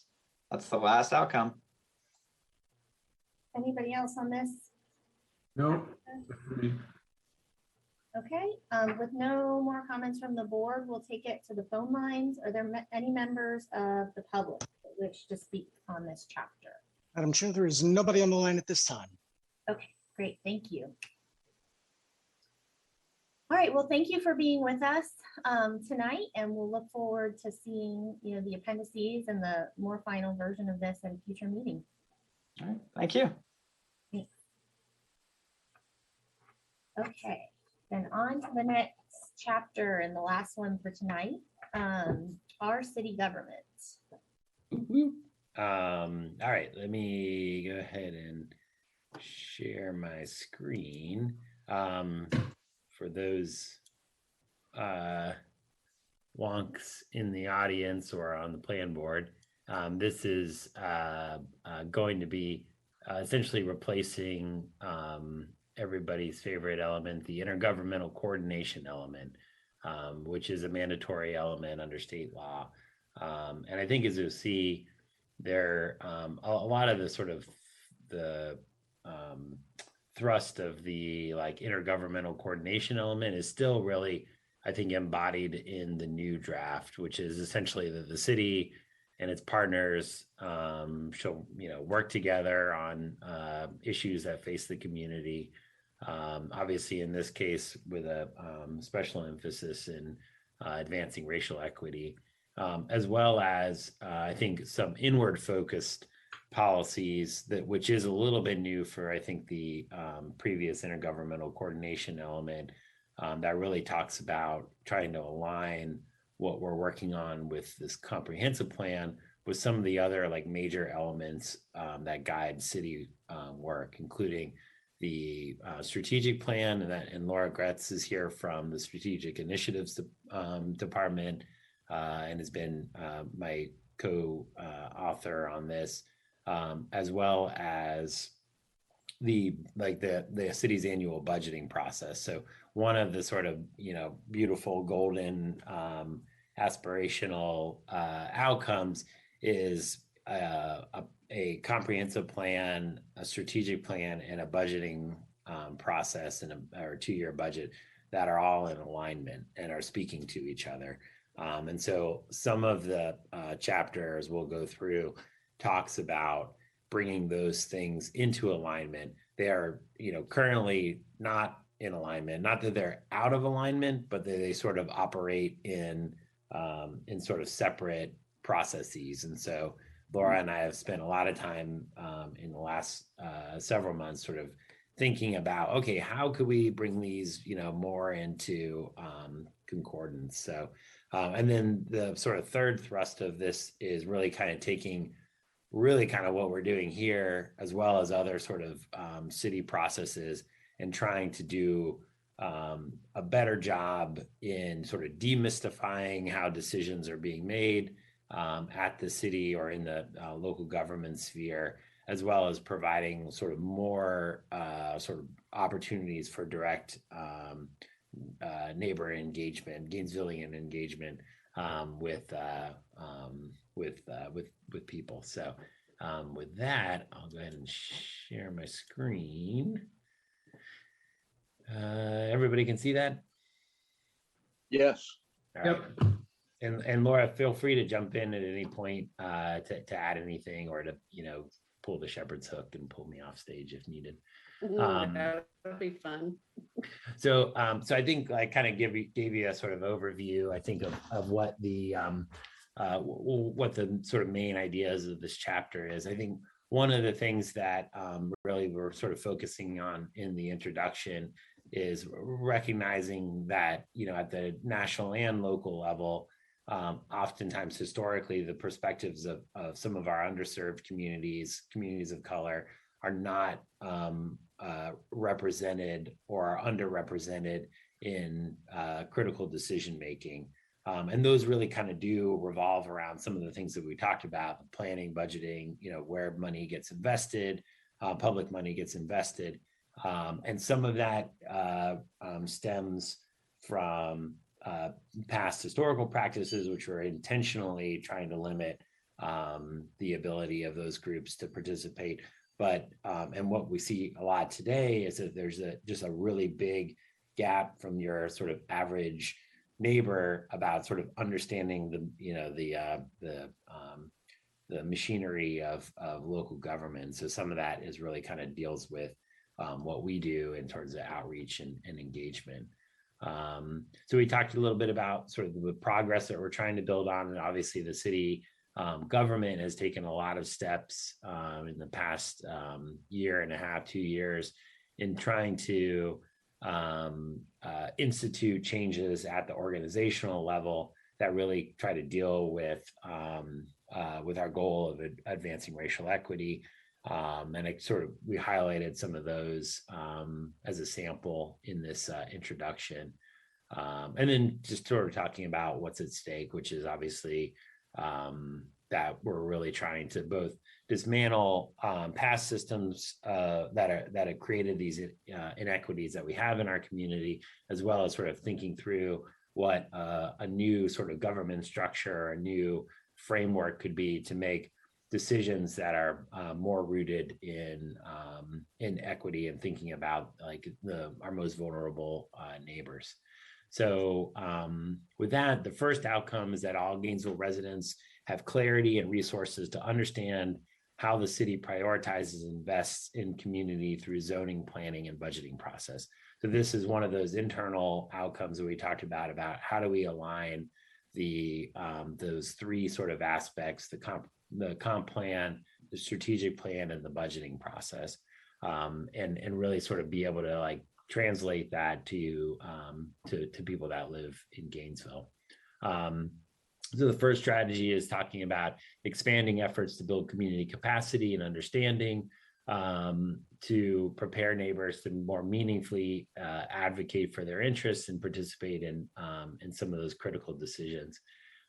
Some of that lies in my department. Some of it lies with Laura and her department and strategic initiatives, and some of it lies in communications. They're really sort of talking about how the city engages with neighbors. Some of the ideas that have come out of this are, I think, as some of you know, the city has in years past, especially pre-COVID, run a Citizens Academy, which is essentially sort of a process where you have neighbors come and they sort of go around and do sort of the, they go to the water plant and they see how the water is produced, and they come over here and sort of talk to us, or we go over there and talk to them about planning and zoning. So some of the things we've talked about with communications is really kind of reworking that into more of a focused sort of civic engagement education program that deals with things like consensus building, the budgeting process, key concepts in our sort of realm in planning and zoning, as well as key concepts in economic development, and then using some of those modules that we develop to do more work in the actual school system, to bring some of that to some of the classes, youth classes. We've sort of dabbled a little bit with that and coming to some classrooms, talk about some of these issues, but that's sort of, we want to build some of that that curriculum that we can then use and help sort of bridge that gap of understanding. We talked about looking at new approaches to making public comment forums and city commission meetings more accessible. Obviously with COVID, we've done a lot of that, and we're going to continue to do that, bringing more options for people to participate. One of the things on the fourth bullet, allocating 2 hours a week of staff time in departments that have regular interactions with neighbors to do non-project related community outreach. This is something that we've really kind of experienced, particularly I think sort of pre-COVID, but it's something that we're obviously going to be getting back into, is the city has a tendency to do sort of outreach or engagement around specific projects. Typically, like, we're going to do a project, be it an infrastructure project or a parks project or what have you, and we'll go to a neighborhood and say, okay, engage with us. We want your feedback about this specific thing that we're looking for, this input that we want on this specific project. But where we sort of fall down historically is that would be like, we haven't been in that community. We haven't sort of been at the neighborhood meetings on a consistent basis. We haven't sort of listened to the community about sort of what their needs are. There's a tendency we just sort of bring a project and say, this is like, we need your feedback on this thing. But what we found is there's a lot of trust gap, both in terms of, like, if you come and talk to us about this thing, like, we don't really have a lot of trust that it's actually going to happen, or that, you're only sort of engaging with us in a one-way sort of direction, where you're sort of looking for feedback, but you're not necessarily showing up on a regular basis and talking to us about things that are not necessarily around a project. That obviously takes time and resources. And so that's what we're trying to identify here, is that this is something that has to be a commitment from the city in order to do this, even though I think long-term it's going to really sort of pay dividends in really bridging some of that trust gap that we have today. Part of that, in the next bullet, what we've tried to start sort of prototyping, is the community cultivator idea. This is something that we implemented with this work with the comprehensive plan, and we're looking for some other projects to do. And this is essentially where the city goes out and hires local community members who know their communities, and to do sort of some of that engagement work. So the idea being that that the cultivators, because they're from the community, are going to have sort of a more deeper understanding of what their neighborhood's needs are, as well as sort of open doors, because there some of those built-in sort of communication pathways between neighbors are already there, as opposed to when the city comes and says, we're here to help, talk to us. So we've sort of implemented that or we've prototyped that with the comprehensive plan. We've certainly learned a lot, and I think there's a lot of opportunities to continue this type of idea moving forward.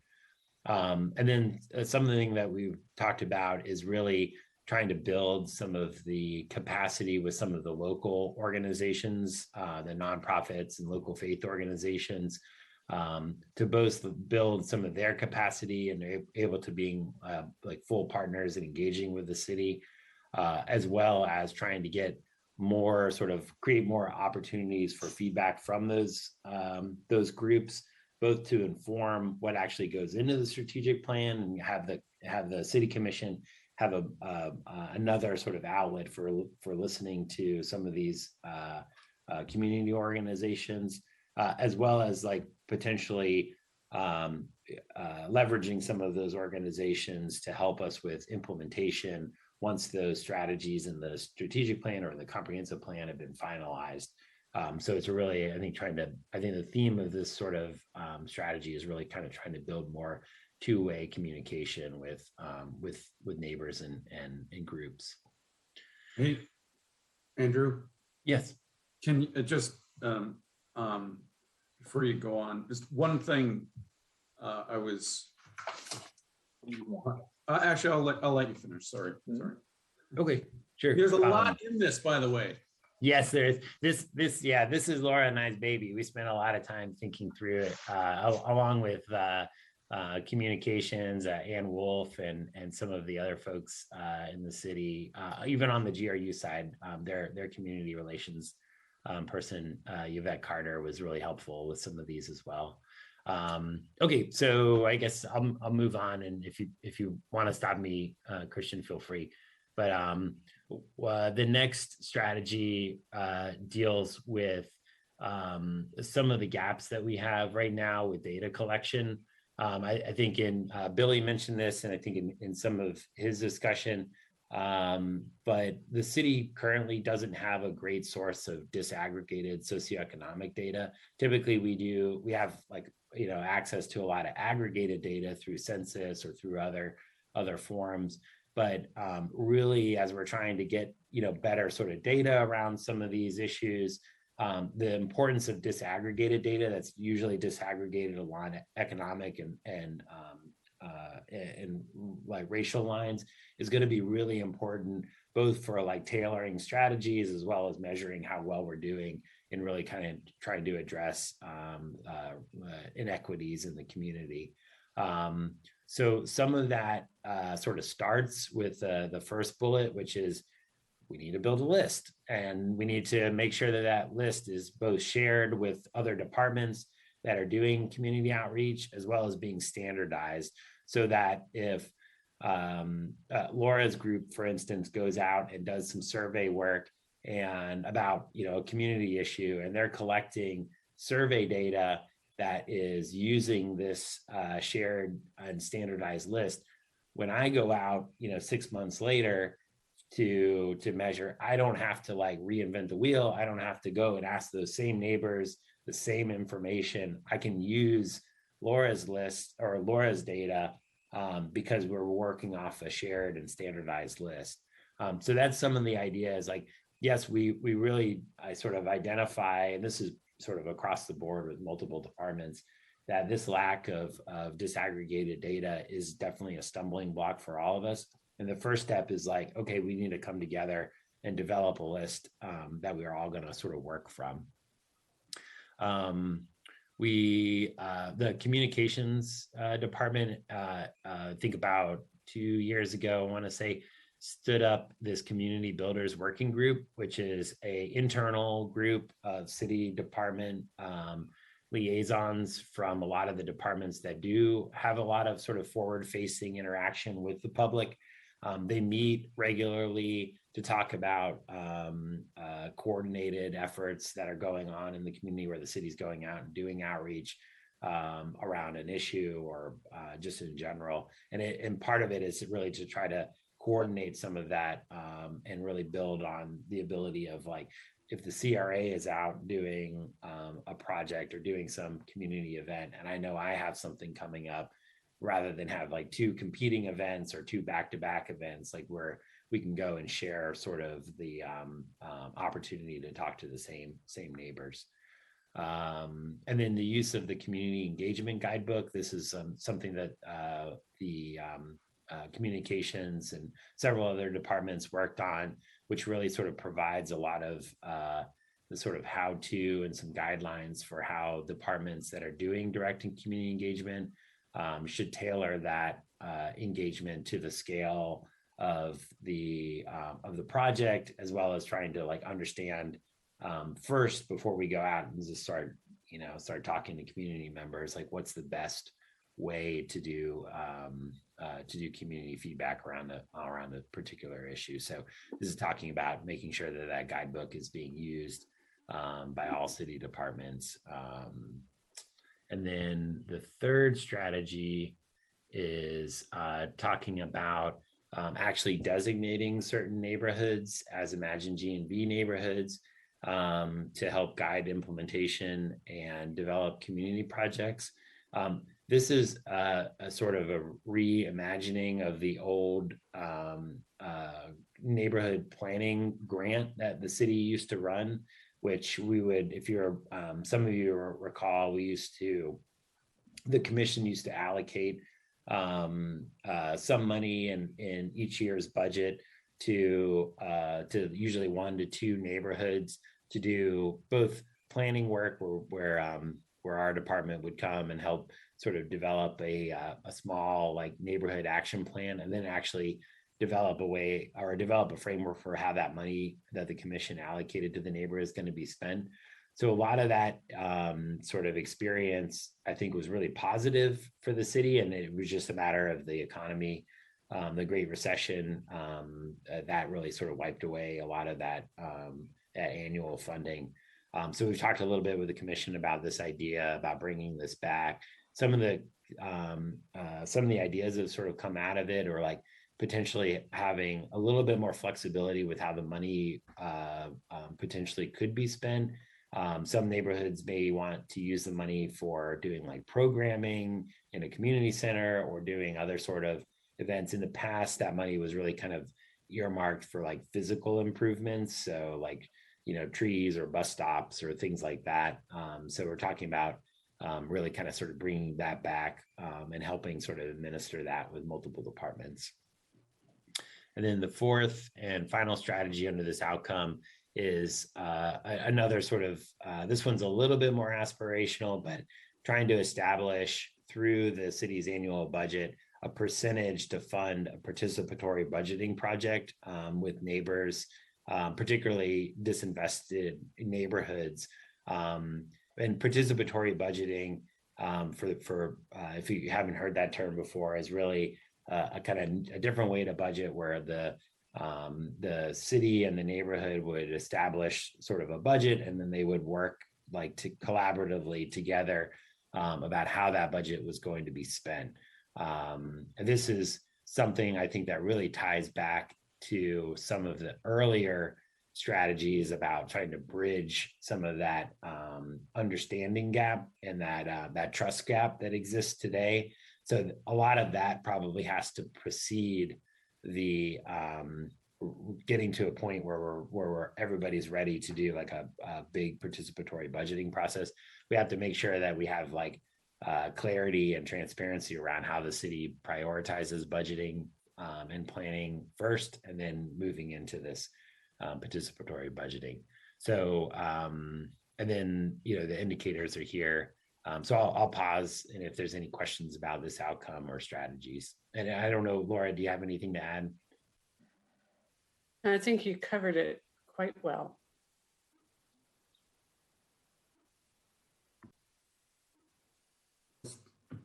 This is Christian.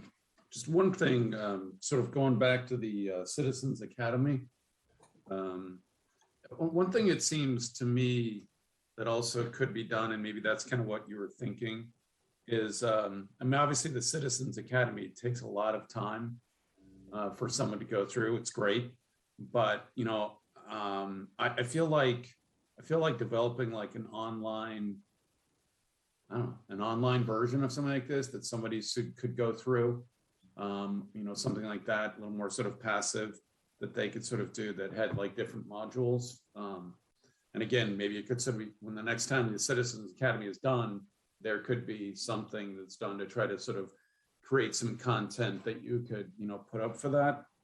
The other thing too, that which kind of gets to, you know, some of the other things you talked about is like, you know, I feel particularly, you know, is that when people, you know, obviously, so people don't really sort of understand sometimes, like when they're coming and speaking to different, you know, so for different things, what these different groups are there to do and what they have the ability to really decide on, and trying to create something that would help, you know, regular citizens better engaged, to better sort of communicate and to sort of not I don't know, so that they would understand like the kind of arguments or the kind of information that would be applicable to the decisions that are being made at different points in time in the decision process. I think, you know, I don't know, I think would be valuable. And then the other thing, one thing that it didn't seem like you guys kind of highlighted, and I can't remember what it's called, but I do feel like the, what's the online portal or the notification system that's being sort of developed, you know, that if you're in a neighborhood and you want to sort of know about something that's going on in your neighborhood, you know, you'll get some automatic, you know, notification that something is going on. I feel like that kind of falls under this a little bit too.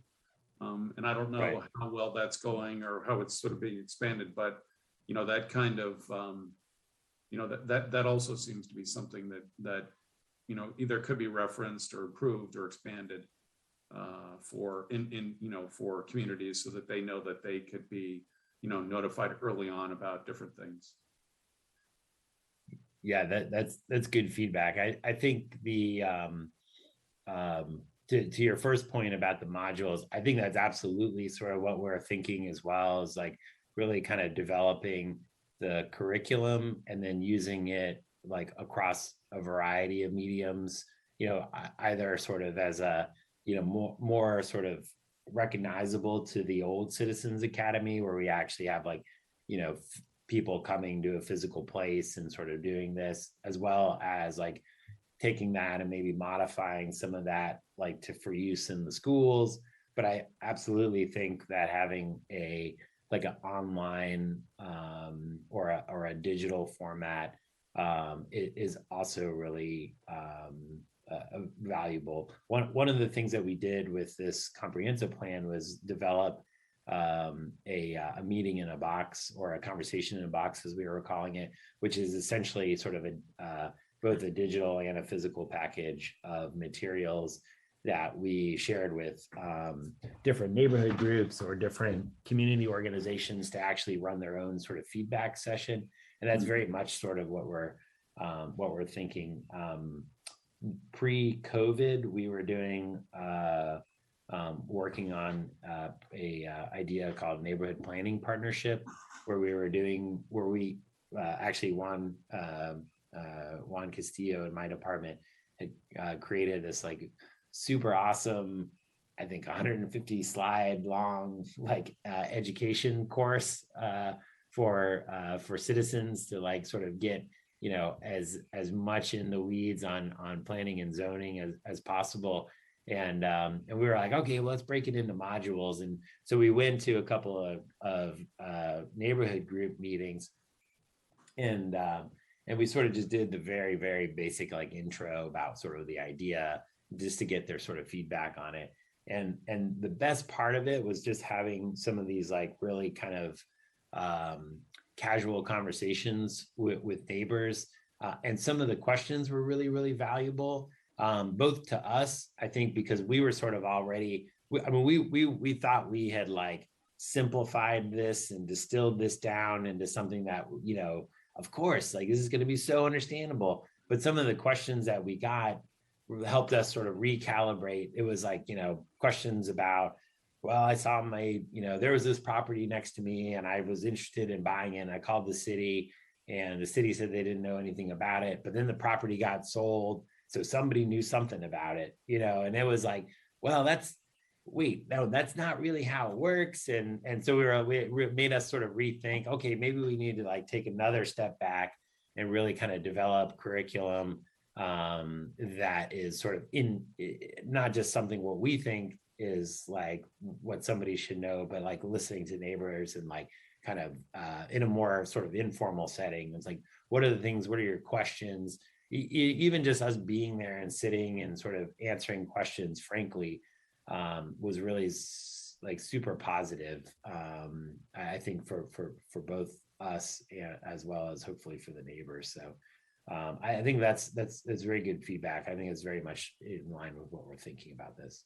But I will say, and this is, getting back to that 2 hours thing, unless the city, city writ large, commission and whatnot, unless they prioritize that type of engagement, and I've spoken, ad nauseum with the community engagement manager and communications, unless the commission and leadership prioritizes that type of engagement at the same level as my staff, processing a permit.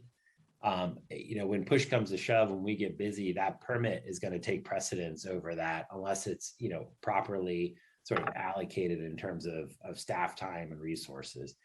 Otherwise, it's always going to take a back seat to, the nuts and bolts stuff that we have to do, which is, a lot of it's sight unseen to the electeds sometimes, but those things have to be on equal level in order for it not to be sort of drop off the face of planet Earth. So Yeah, no, that makes, no, I understand.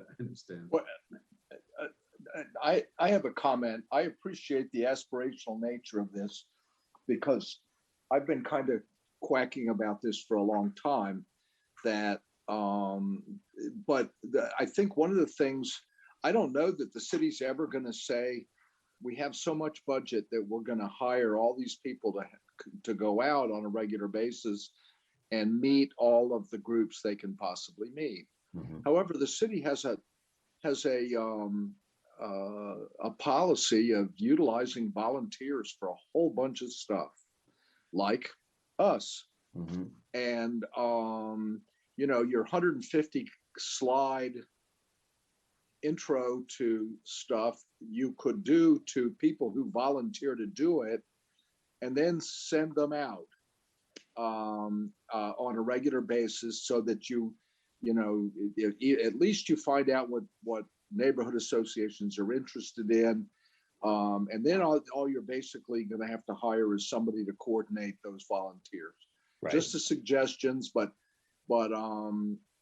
I think you're on the right track, because it's absolutely apparent every single plan board meeting I go to that the people sitting in the audience frequently have very little idea of how they got there and how we got there and how anything's going to happen. And I think that's a great frustration to our neighbors, as we've taken to calling them. And I do think that somehow we have to engage a wider number of people in how the whole system works, if we're ever going to have happy campers in Gainesville. I really do. Mm-hmm. Anyway, that's my take on this. I think this is, you've identified a serious problem. Yeah. We just have to come up with a solution that actually has some follow through. Mm-hmm. I'm done. Any other thoughts on this? Nobody else? Okay, I had a couple things like on the last part that gets into purchasing. In this outcome? No, it might be the last outcome, I guess. No, yeah, maybe I'm Yeah, skipping. I think it's towards the end. Skipping through my notes on this. Okay. Okay, so am I okay to move on? Yep. Okay. We're good to move on. Sounds good. Okay, so the next outcome is all city policies, plans, and agreements are grounded in racial equity. And this really kind of, some of the idea behind this outcome is right now that's not the case. Like both inside of the city, and as you know, the existing intergovernmental coordination element is by its name, coordination between governments. And so we do a lot of coordination across different jurisdictions, be it the University of Florida, Santa Fe, Alachua County, the school board. And one of the things that sort of didn't strike me as a particularly revolutionary idea, but is probably critical for being really successful with this, the work that we're doing, and particularly around advancing racial equity with this plan, is that all of those different players all have to sort of recognize that advancing racial equity is a shared goal. And that should, if it is a shared goal, then that should be reflected in some of those institutions or some of those agencies' sort of foundational documents as they relate to the city. So things like intergovernmental or interlocal agreements, our coordination on different issues with the county or the school board or UF, those things, those types of agreements should identify advancing racial equity as a shared goal and have similar, ideas and strategies about how we're going to achieve that together. Because honestly, if the city just does this sort of in a vacuum, we're going to have limited success. We need partnerships in order for this to be really sort of as impactful as we can possibly make it.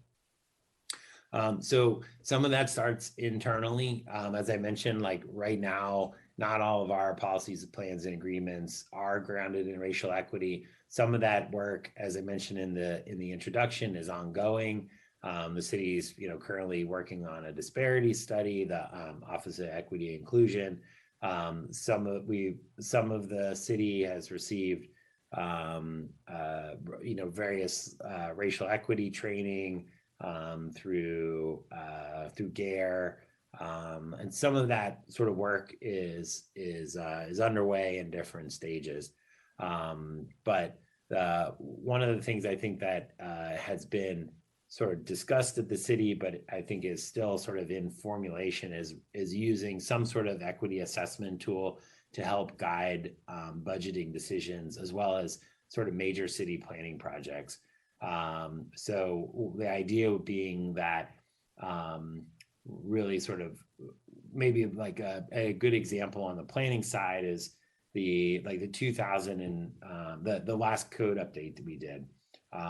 Obviously, like times were different, commission's different, priorities are different, but that would be an example of when the city made sort of a major planning related project, and I think if policies like this were in place, then like consideration of racial equity concerns or considerations would be part of that. Similarly, when the city develops budget, then those issues should also be sort of worked into the framework of what gets budgeted for and what doesn't.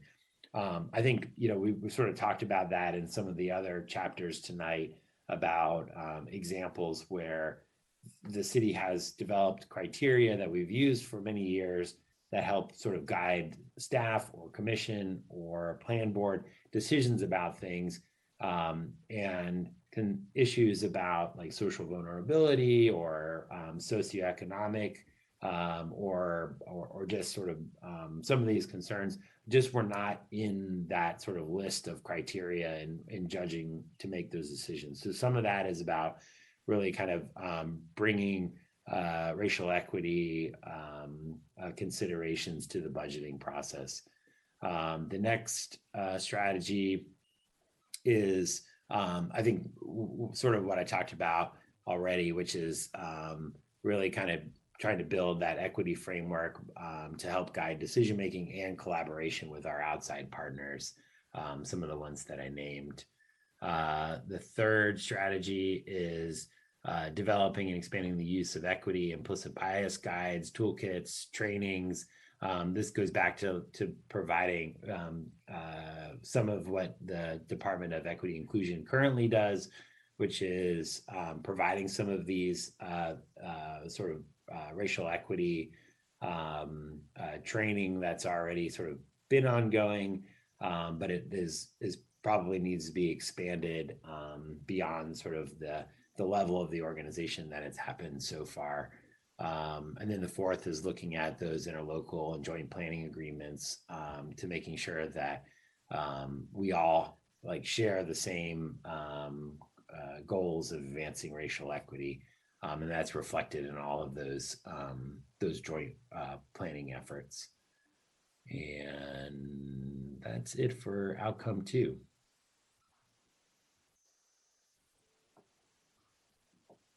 Any feedback on this one?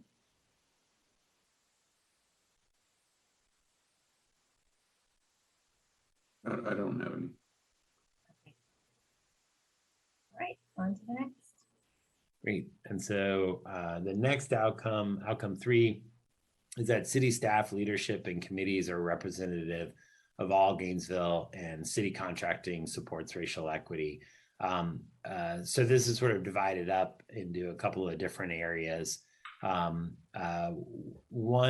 the first deals with the city's human resources, how we recruit, train, promote, and staff development policies and practices to remove barriers to hiring and sustaining a diverse workforce across city government. The main idea is having a workforce that reflects the demographics of the community. Some of this is I think covered in the disparity study, as well as some of the other work that Equity and Inclusion Department has been working on. The next strategy is talking about employee training. This particular strategy talks a little bit about GRU's Office of Inclusion and some of the employee development programs that are specific to the utility right now, as well as some of the leadership, having inclusive leadership development opportunities through programs like the Emerging Leaders Program, as well as some of the other training that's more of the rank and file at the utility. And then the third strategy is talking about auditing the composition of various city boards, charters, committees to identify diversity, equity, inclusion gaps, and develop plans to achieve representation that is proportionate to Gainesville residents. This is something that the commission's talked about on and off, about making sure that our boards and committees are also representative of Gainesville's demographics. And I think this is something that the clerk's office, I believe, has been working on, and bringing back some recommendations to the commission on that. It really kind of talks more about, I think, about where and how the city does sort of recruitment and really gets the word out about opportunities to join some of these boards. 4 is talking about revision of definition of diverse suppliers and contractors to ensure inclusion of a variety of different business types and backgrounds. Some of this is also sort of lies within the Office of Equity Inclusion, and they were pretty helpful in providing some of this information. And then 5 is reviewing the contract and procurement system and identify barriers to participation for underrepresented entrepreneurs, such as minority-owned businesses and disadvantaged business enterprises in the procurement process. Again, a lot of this is really covered by the big disparity study that's just got underway over in Equity Inclusion Office. And then talking about auditing long-term contracts and major supplier agreements with contractors and vendors to ensure that businesses supported with those dollars are also in alignment with principles of racial equity. And then some indicators, and that is our last outcome.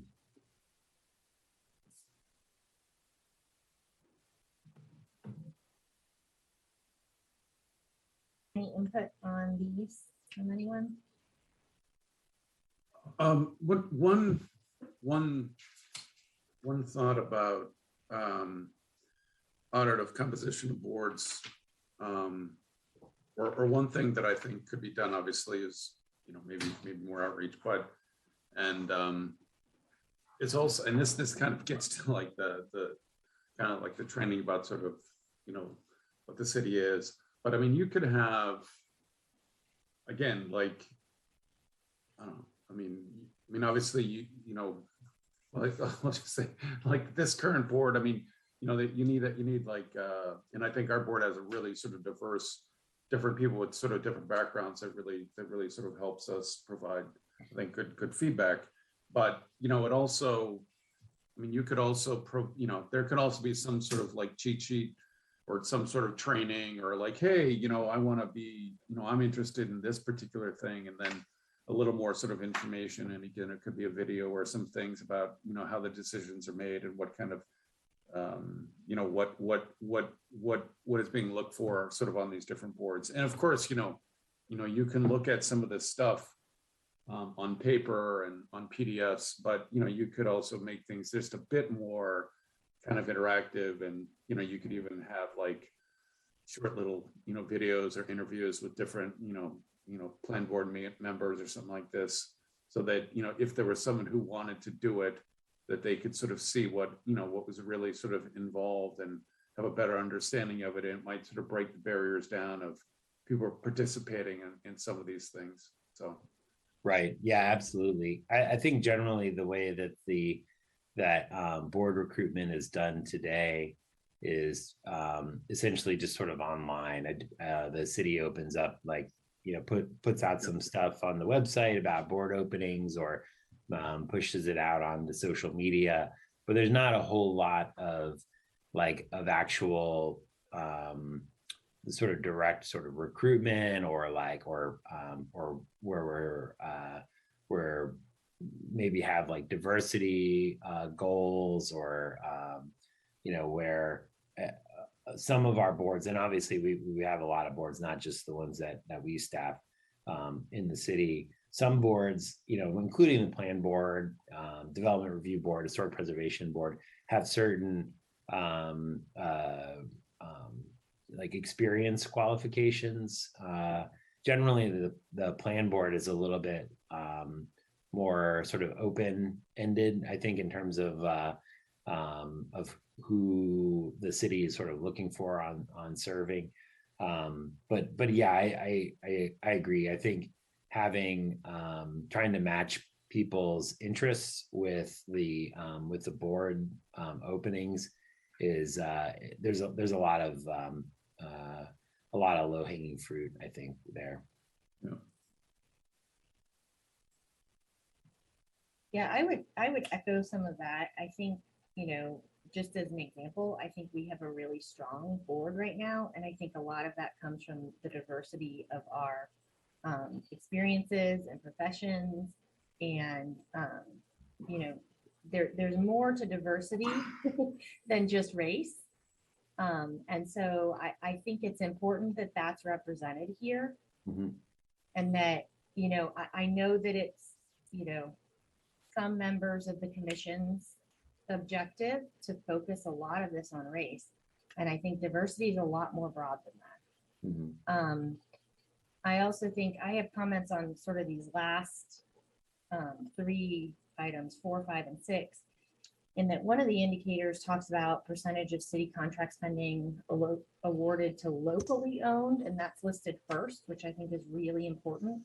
I think when you, and then minority owned or otherwise disadvantaged businesses, but when you look at the impact and how you can really help your community, supporting local businesses is going to have a much more positive effect. Again, looking at this big picture, we haven't talked about the economic element yet, but talking about moving our community forward, like, we have to support local businesses. Mm-hmm. And I understand we want to support diverse businesses as well, and that's important. But if we're looking at a minority owned business out of Atlanta, or a small local business starting here in Gainesville, you know, I don't know that they should be, you know, like we have to think about how that purchasing decision's made. You know, I don't know that the minority-owned business may not always be the best choice. Like locally owned businesses have a huge effect on our local economy, and I understand, you know, that that's not what the diversity study is looking at. And I attended one of those webinars when they were kicking it off. But I'd like to see some element, you know, the indicator talks about locally owned businesses, which I think is really important. And I just don't see it in the strategies. And I'd like to not lose that because it's really important that we support local businesses. That's where people are gonna get jobs, they're going to get the healthcare, they're going to get like it's all connected, right? And we have to give people jobs here. We have to support local businesses. Yeah, no, I appreciate that. I think if we're calling it out as an indicator, then I think it does need to be, you know, specifically called out in the strategy as well.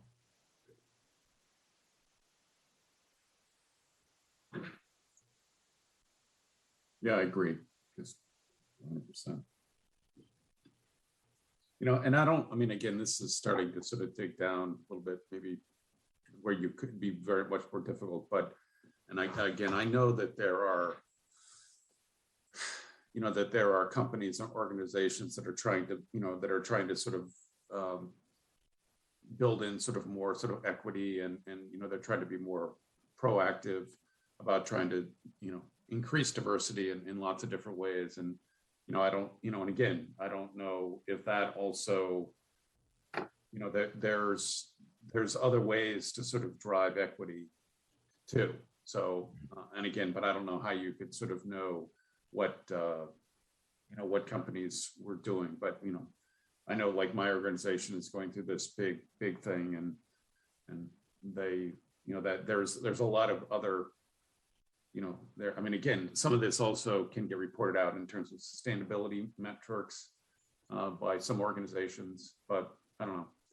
I don't know how we could sort of get at that, but there, I guess there's some other ways that we could drive equity too. So.